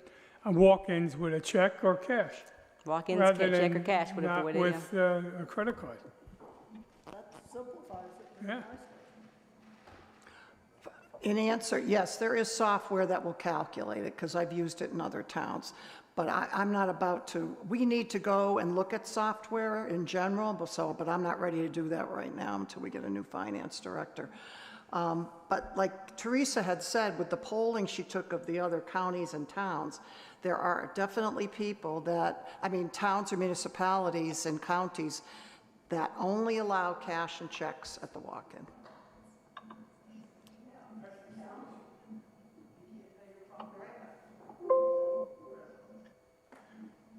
Do I remember reading that there's not too many jurisdictions that uses the same vendor that we do? Is that a correct statement? I don't think there's a whole lot in North Carolina that use it. I don't know. There's only a handful, possibly. They are on the West Coast. I don't know how many use it in North Carolina. So if we went to a different vendor, would they do this for us as opposed to the one we have saying, take it or leave it? Well, the reason we used it with this vendor is because this is who they partner with, and the payments app, they upload automatically to these utility billing accounts. We don't have to manually, these 400 transactions in a month, it keeps the CSRs from having to manually enter all those payments. And that was the reason we went, is because it uploads automatically. I guess we can look into other, there's another question that I don't know if Brady can answer to this or not, but you can, there are places that use their online payment options when people walk in the door. That would calculate it. Unless it's a debit card, maybe then you could process it with the PayPad there, but that would be an option too, that if they came in, you do a quick payment through the online portal that the customer would go to at home. I realize that we went to a vendor to help us manage this program. But what I'm trying to get at is are the other jurisdictions around us using a different vendor that offers more options that will help us with this? I'm sure there are, Rich. I think what Bonnie was just saying is that she would prefer to wait, and rather than continuing to piecemeal all our software, she'd rather wait and take a more comprehensive look at it and find out if there's a single source supplier that could do everything that we want to do, which frankly is a reasoning that I agree with. Wouldn't a check and cash solve the whole thing? John, on that issue, that we have to get a whole total review of everything that we have. As the managers pointed out, just in our finance section, I don't know what we have, 6 or 7 different software packages we're trying to keep track of the numbers with. 4 or 5, something like that. But you know, Munis, for example, Munis does everything in communities up north. One vendor does it all, and that's what we should have. Are we a little early on making a decision on this?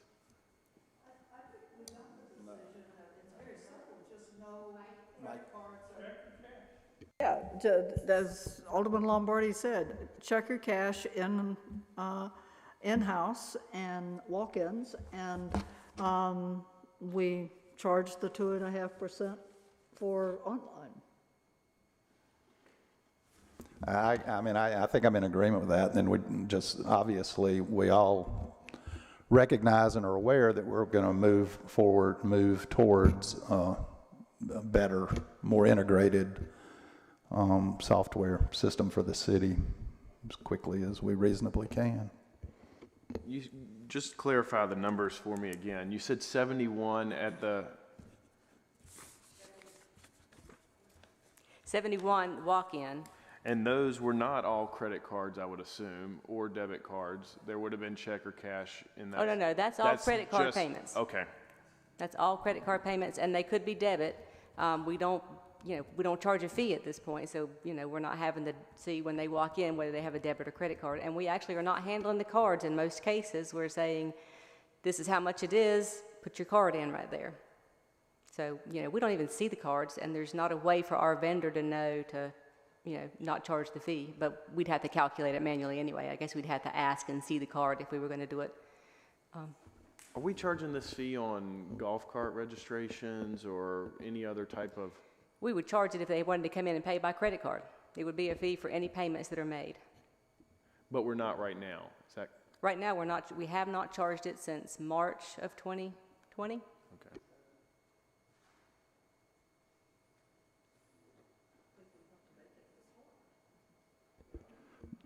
Do we have a motion?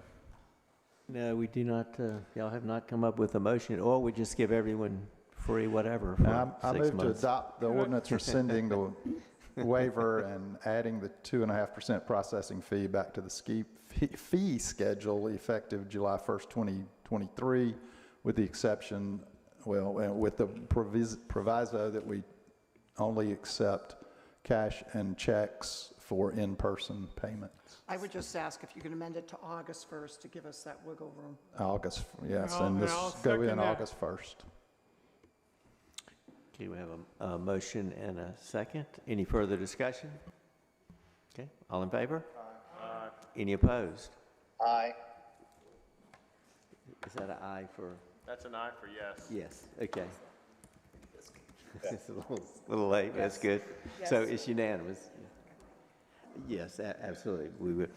And we've been at it almost 2 hours, and let's take a 10-minute break.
excellent topic, interesting topic. It's dredging around City Dock, and I'll call on Heather Hemphill, Parks and Recreation Director. Yes, this request is simple. The group that we are in a contract with needs an answer to determine the areas that we want dredged.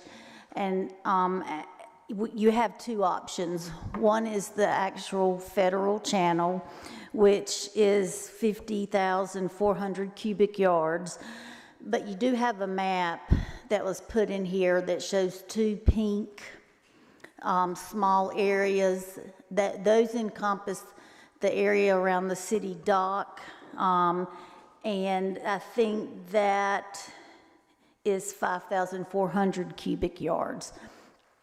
So, I mean, it's not a huge amount in the scheme of things.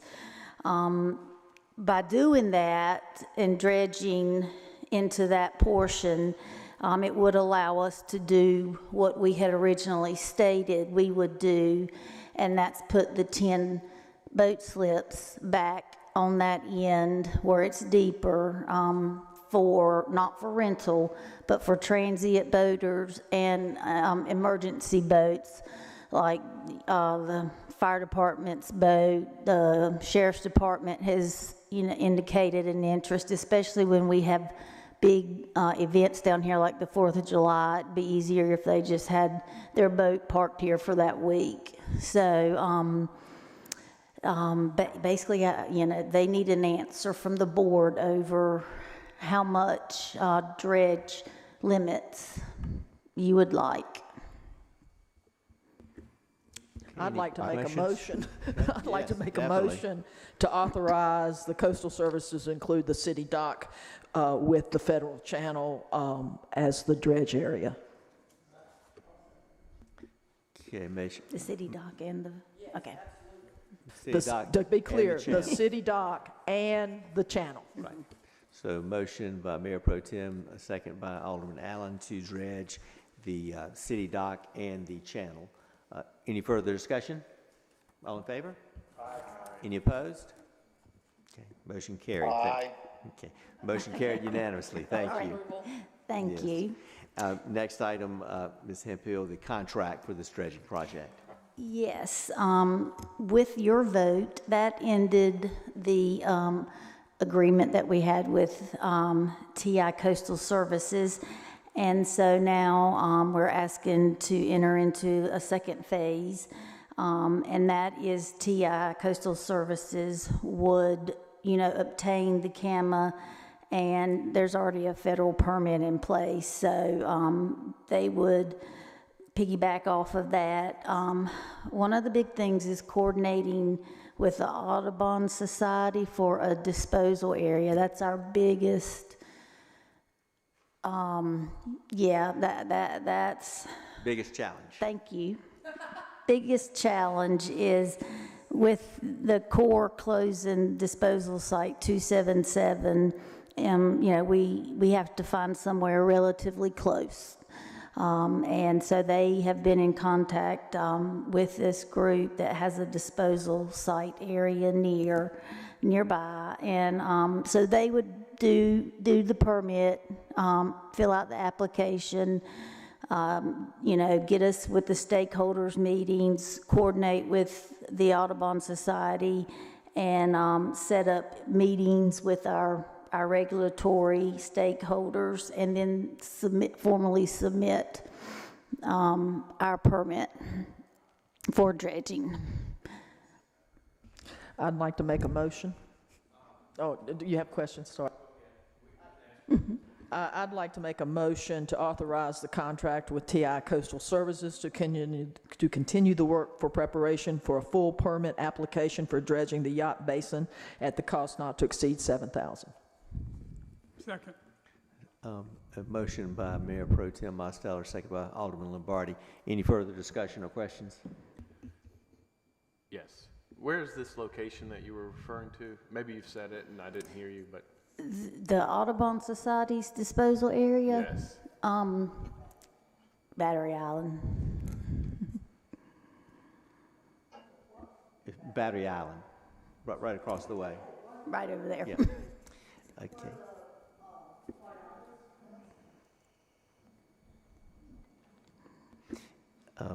With the blessing of the Audubon Society. Yes. So we're good. We're fine.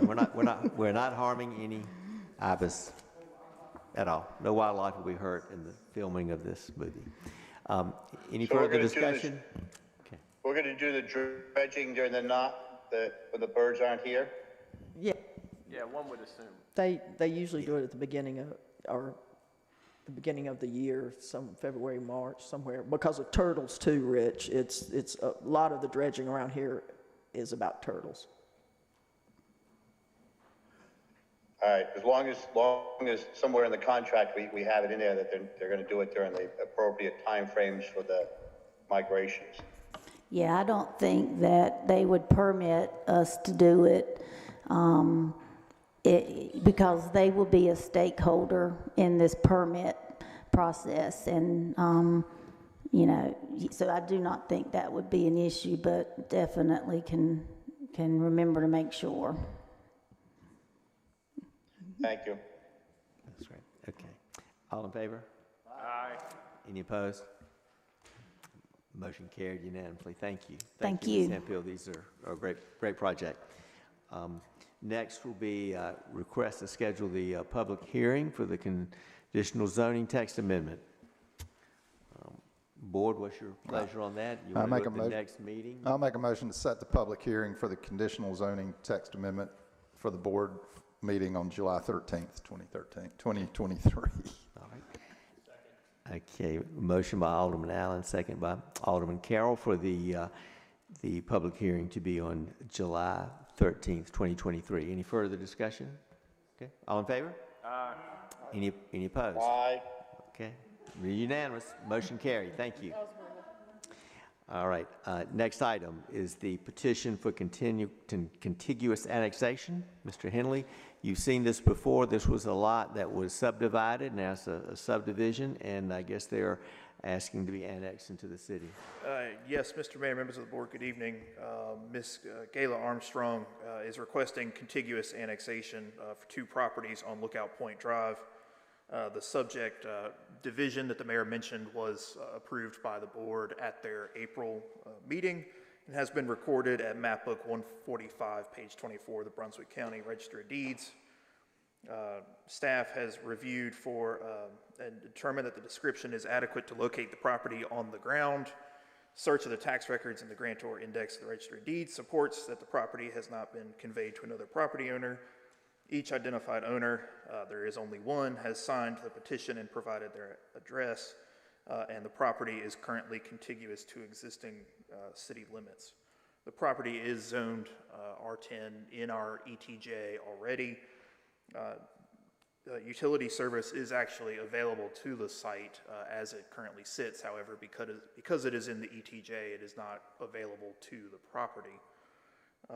Staff's recommendation is that the board accept the voluntary annexation petition, direct the city clerk to certify the sufficiency of the petition, accept the city clerk's sufficiency statement, and to set the voluntary annexation public hearing for the Board of Aldermen's regularly scheduled July meeting. And I should also mention for the record that this annexation should have been before you long ago, and I wanted to apologize to the applicant that it was not handled in the past, but we're running it through the process now.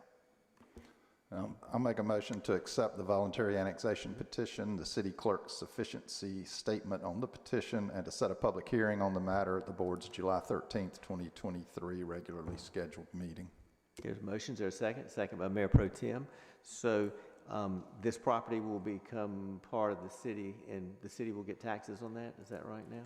That is correct. There we go. See, progress. Any further discussion? All in favor? Aye. Okay, motion carried. We'll have the hearing unanimous. We'll have the motion on the public hearing on July 13th. And Mr. Alt will be remote from another place somewhere probably. So we will. Next item is the noise ordinance amendment. Mr. Henley. Thank you, Mr. Mayor, members of the board. I'm sure that that public hearing will be the more contentious of the two on your next agenda, for sure.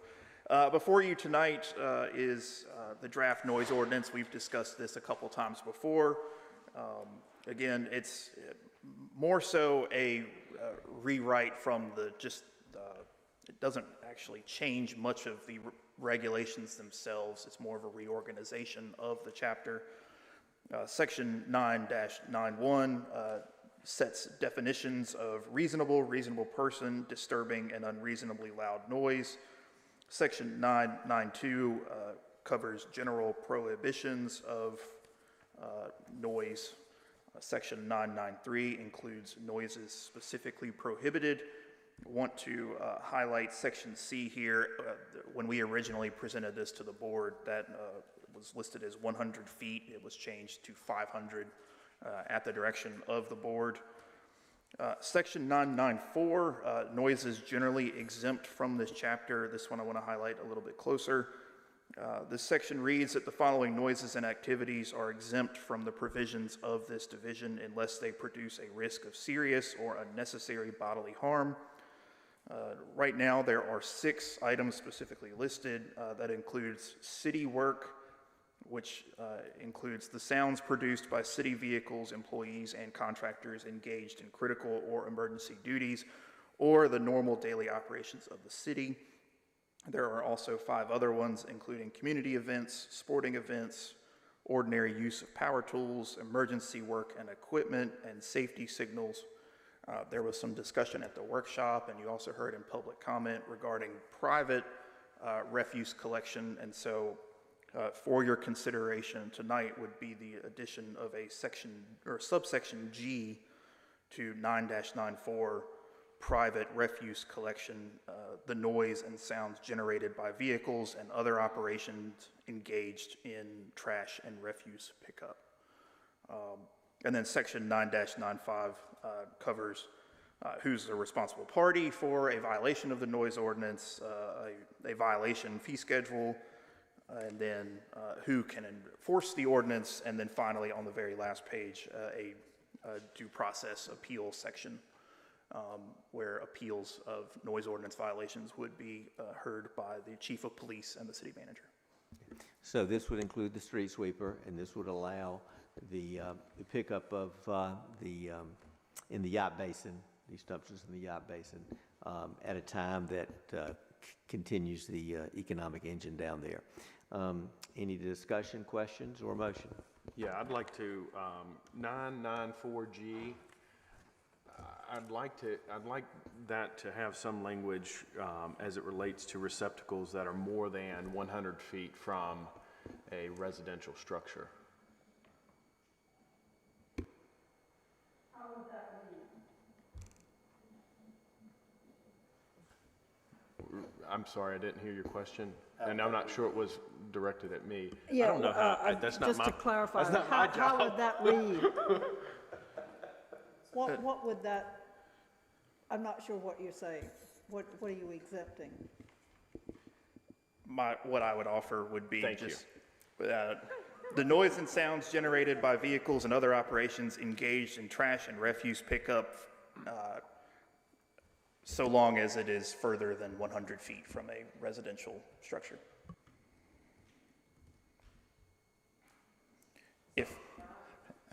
If the board would.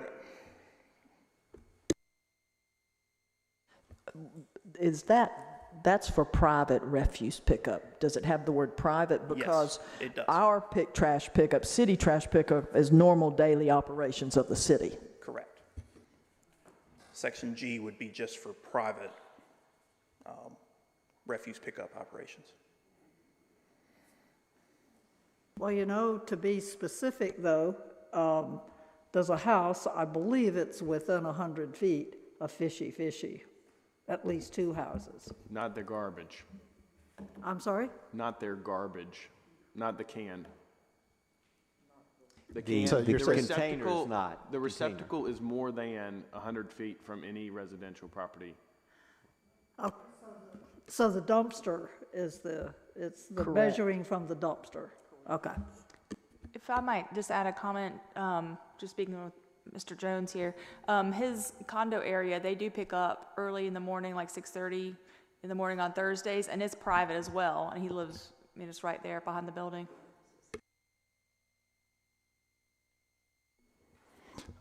I'm not sure I understand private versus, I mean, public. I'm confused. GFL is clearly a private company, however, they're clearly down here acting on the city's behalf. That's the difference. One is that the private entity, or the company or whatever, like the restaurants, they pay for that dumpster, whereas the rest is paid for by taxes, should I say.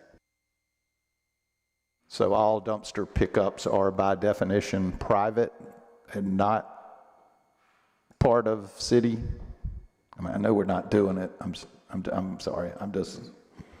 No, I don't see it that way. I see it that, private is those that get paid outside of the residence. That to me is private. I don't know if that's what you meant, Robert, but. Can this 100 feet exempt HOAs and communities from that language?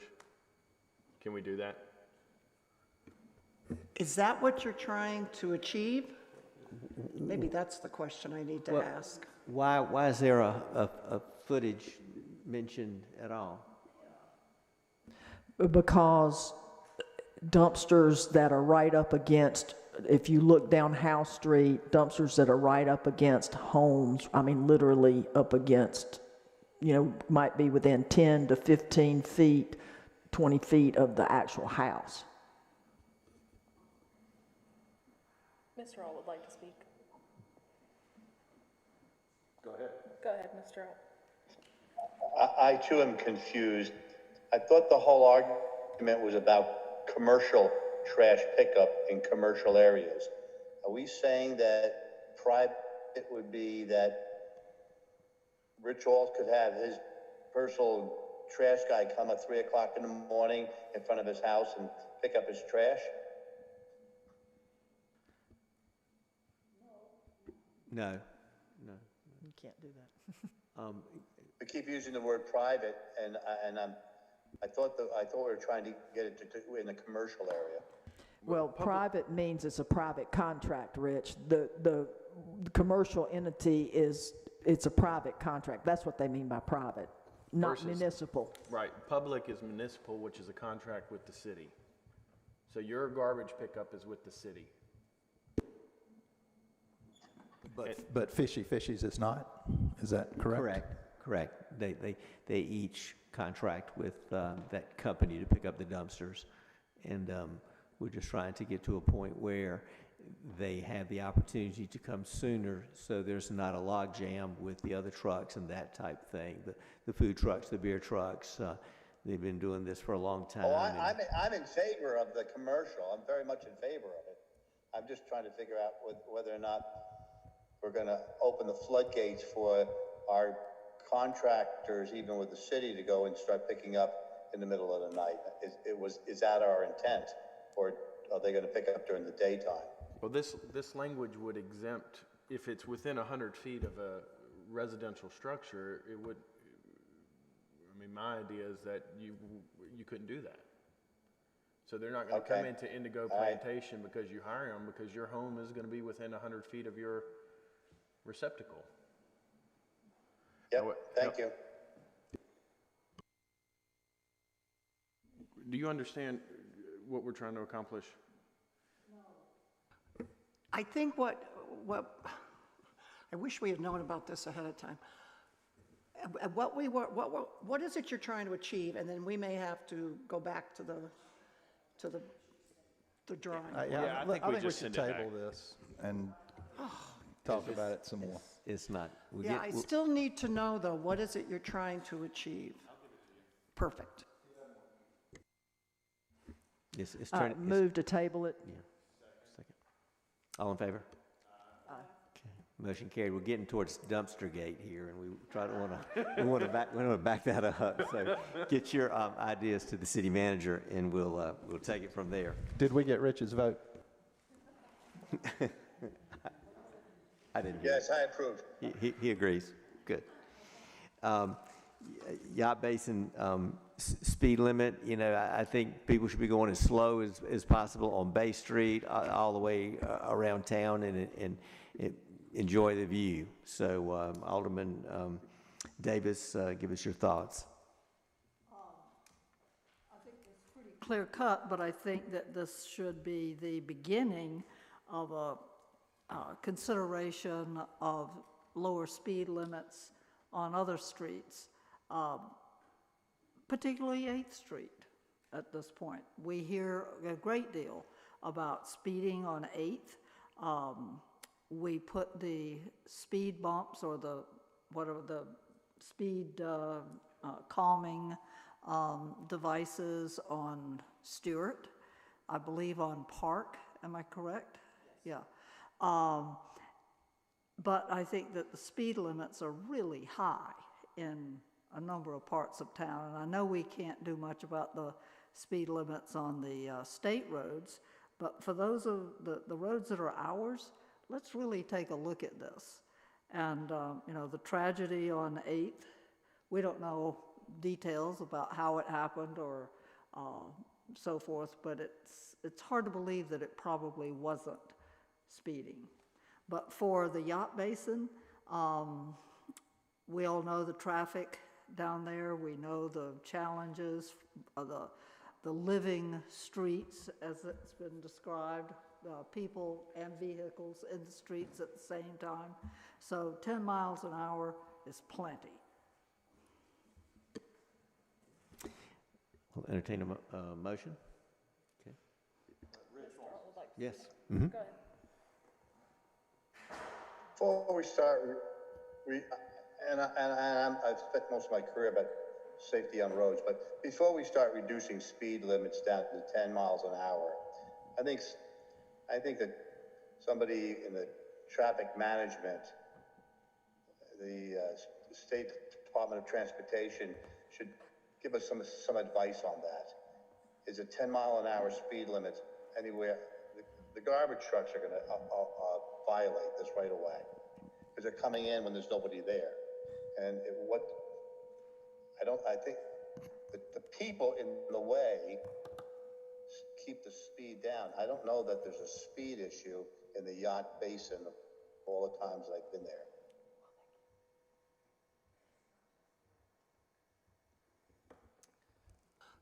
The only thing it's a slippery road to go down, and we start, okay, this road's going to be 15 miles an hour. This road's going to be 12. This was going to be 20. I don't think we have the expertise to do that. The only thing I can say is I did ask the risk manager to come down for our insurance company when we were looking at the whole Yacht Basin safety situation, and he did recommend 10 miles per hour. So we have a recommendation. He didn't recommend which way the traffic should go, but he recommended the 10 miles an hour. Okay. I don't have any. Is it going to be enforced? The 10 miles an hour? Who's going to enforce it? Police. Well, technically, it's the police who enforce it, but, you know, I mean, I think they're probably not doing much over that anyways down there. Yeah, I think that the speed down there is pretty low regardless, but if the board wishes to make a motion to set this. I'm fine with setting the speed limit at 10. I think Alderman Musteller said previously that we really need to think carefully about sign pollution down there. And I agree 1,000% with that. Agree. Okay.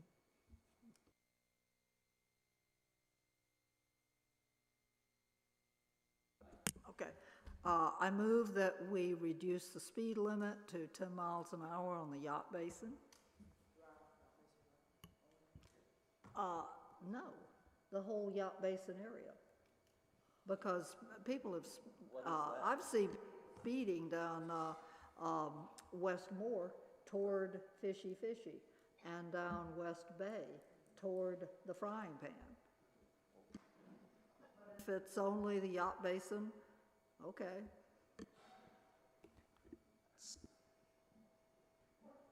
Then what constitutes the yacht basin? Is it West Bay, Westmore, and Yacht Basin Drive, and then Brunswick? I mean, you have to think about that also. I think if we're going to change the speed limit like that, we should probably have a map, Alderman Davis, to show exactly what areas you're including. Okay, I love graphics. the documentation that we have is reduce the speed limit in the yacht basin area to 10 miles an hour, which would be the Westmore, Yacht Basin Drive, and West Bay. But that would be, you wouldn't take west, it wouldn't be west from Caswell. Well, it says here, motion to approve speed limit on Yacht Basin Drive, not area. Mine says speed limit in the yacht basin area to 10 miles an hour. Where are you? Oh, up there. Oh, that's the justification for it. I'm looking at the proposed motion is just Yacht Basin Drive. Then you can amend it. Yeah. I'll settle for that. So you're settling for just make your motion again, if you would. You're settling for Yacht Basin Drive. I mean, that's a very narrow section, but that's what you want. That's good. We'll go with it. There's not even signage along Yacht Basin Drive to indicate it's 10 miles per hour, and I wouldn't like to see any more signage in the Yacht Basin. Well, there used to be. I don't think the signage is as important as personal safety. Just so you know, there used to be a sign, and I had time to look at it. I think if you're going to do it, Lo, taking it from Caswell, down Bay from, Caswell to Yacht Basin and Yacht Basin to Moore is probably good enough. That's what I thought we were going to do. Well, then make the motion to say that. All right. Okay, let me make the motion. All right. Right. Make a motion that we reduce the speed limit to 10 miles an hour on Westmore Street from North Caswell to Yacht Basin Drive, Yacht Basin Drive to West Bay, West Bay to North Caswell, to South Caswell. That's right, South Caswell. No, that's okay. Never mind. We're good. Keep All right, going. he's good. All right. We have a motion. Is there a second?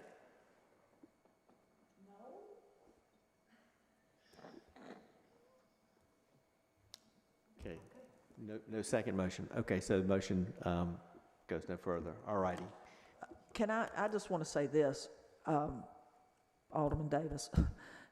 Could we, I think before we would make a change, since it just had said Yacht Basin Drive, I don't know if Todd, Chief Coring has seen it and that sort of thing. So could we have him review that and maybe next time bring it back and with a recommendation? Would that help? No, well, no, that's just a request. I don't think that has to be a motion, No. does it?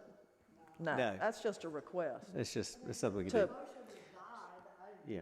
I think that we're making a mistake. Motion has died for lack of a second, so make a motion for what you want to do.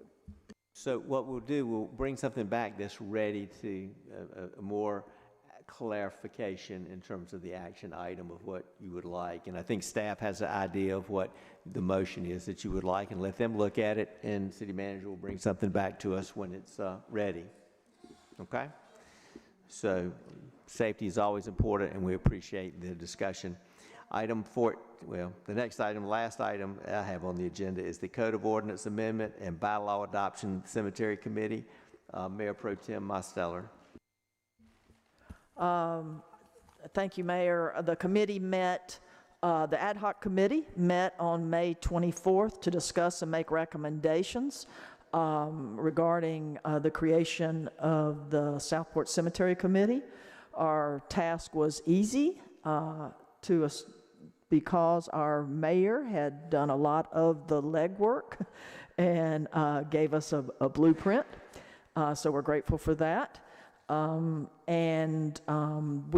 you have before you from the committee is a draft of bylaws and also ordinance to establish the committee.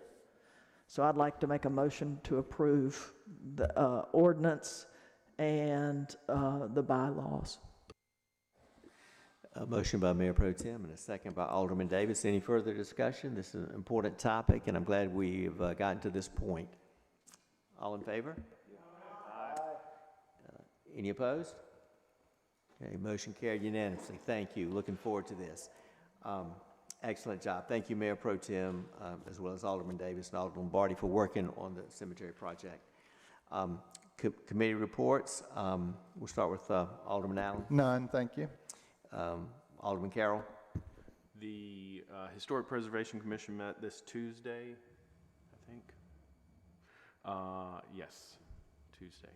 No, Wednesday. They're making good progress on guidelines. Travis and Mo have gone through another community's guidelines along with the committee, and I'm hoping that we see something very soon for us to approve. I should just go ahead and give a date, right? Okay. All right, Alderman Alt. Nothing, thank you. Thank you. Alderman Davis. None. Alderman Lombardi. Yeah, I have to talk about beautification. I wasn't at the last cleanup, but the chairman, Lynn Guyman, gave me what they did, and I left it home. But I know that they finished staining the benches and the garbage disposals and all that at the waterfront. They finished that. They did some weeding, and I believe they worked on the benches and tables for Taylor Field. That's what I remember. Great, thank you. Alderman Mosteller.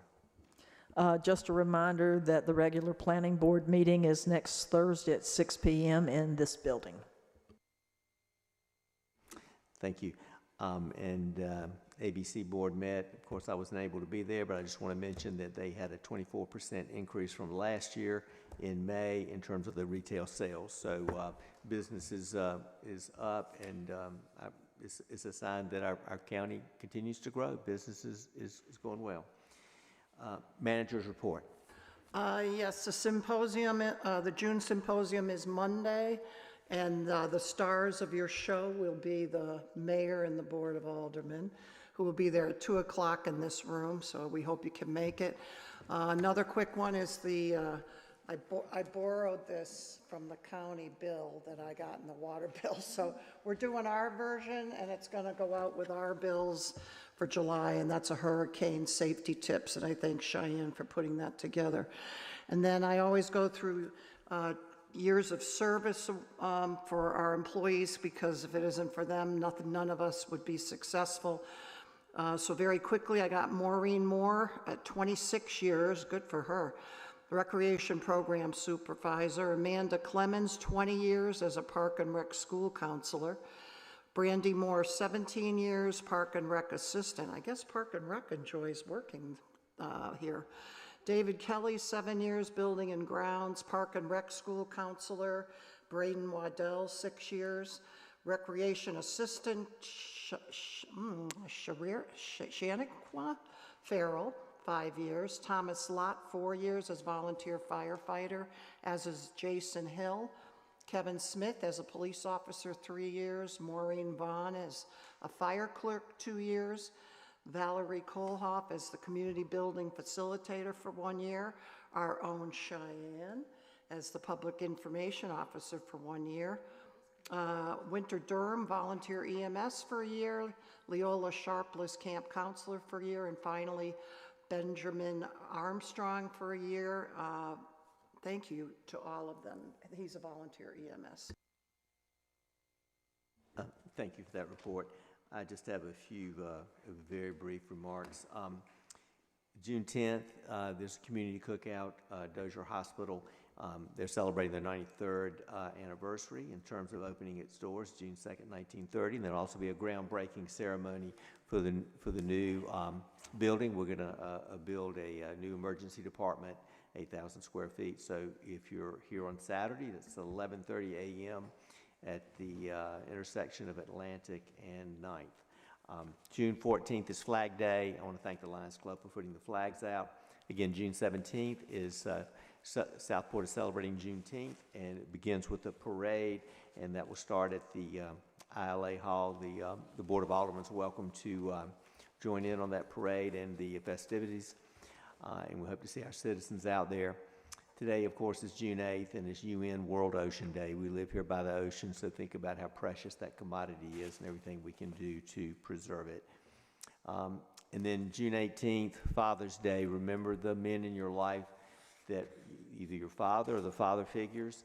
I'm grateful. I have a 90-year-old father-in-law, William Elliott Hickman, and I look forward to celebrating with him. So happy Father's Day to all of you fathers. The staff reports are in your packet. Next will be board comments. Alderman Allen. None, thank you. Alderman Carroll. Alderman Alt. None. Thank you, and I'm glad that you could join us. Alderman Davis. Now that we have a cemetery committee, we will need members. So pretty soon, I believe that there will be applications for membership on the website, and I hope plenty of people will apply. Okay, thank you. Alderman Lombardi. Mayor Pro Tem. The only thing I want to say is I want to recognize Cheyenne for the city of Southport. Southport becomes NOAA Weather Ready Nation Ambassador, something that she, again, as our public information officer, continues to look for ways over and above things that you don't really think of that she is doing for us. So I just wanted to acknowledge that. Thank you. That was so kind. Thanks. Yeah, very excellent. Thank you. And in terms of recognition, that reminds me that we had 2 of our employees that completed the Brunswick Leadership, Dorothy Dutton and Elena Dale. So congratulations to all, and thank you for doing that. Item N on the agenda is closed session to establish or instruct the public's body, staff, or negotiating agents concerning the position to be taken by or on behalf of the public body in negotiating the price and or material terms of a contract. So we will go into, I need a motion to go into closed session. Okay. In the back room.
Motion to, I move we come back into open session. all right. Is there a second? Second by Mr. Lombardi. All in favor? Okay, great. Thank you. We met concerning a real estate matter, and the city manager was given instructions, and she will move forward. I also want to mention that I guess this is our last meeting before July 4th.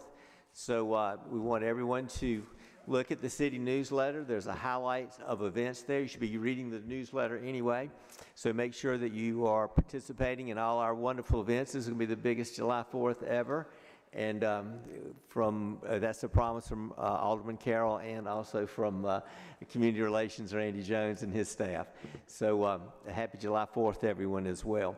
I'll entertain a motion to adjourn. I got a question. Brandy, do we have a float? Yes. Okay.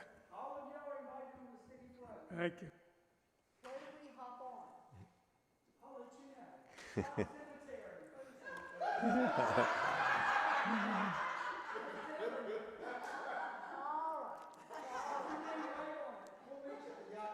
Yeah, and no more than 10 miles per hour. I will entertain a motion to adjourn. Mayor Pro Tem, all in favor? Meeting adjourned, unanimous. Thank you.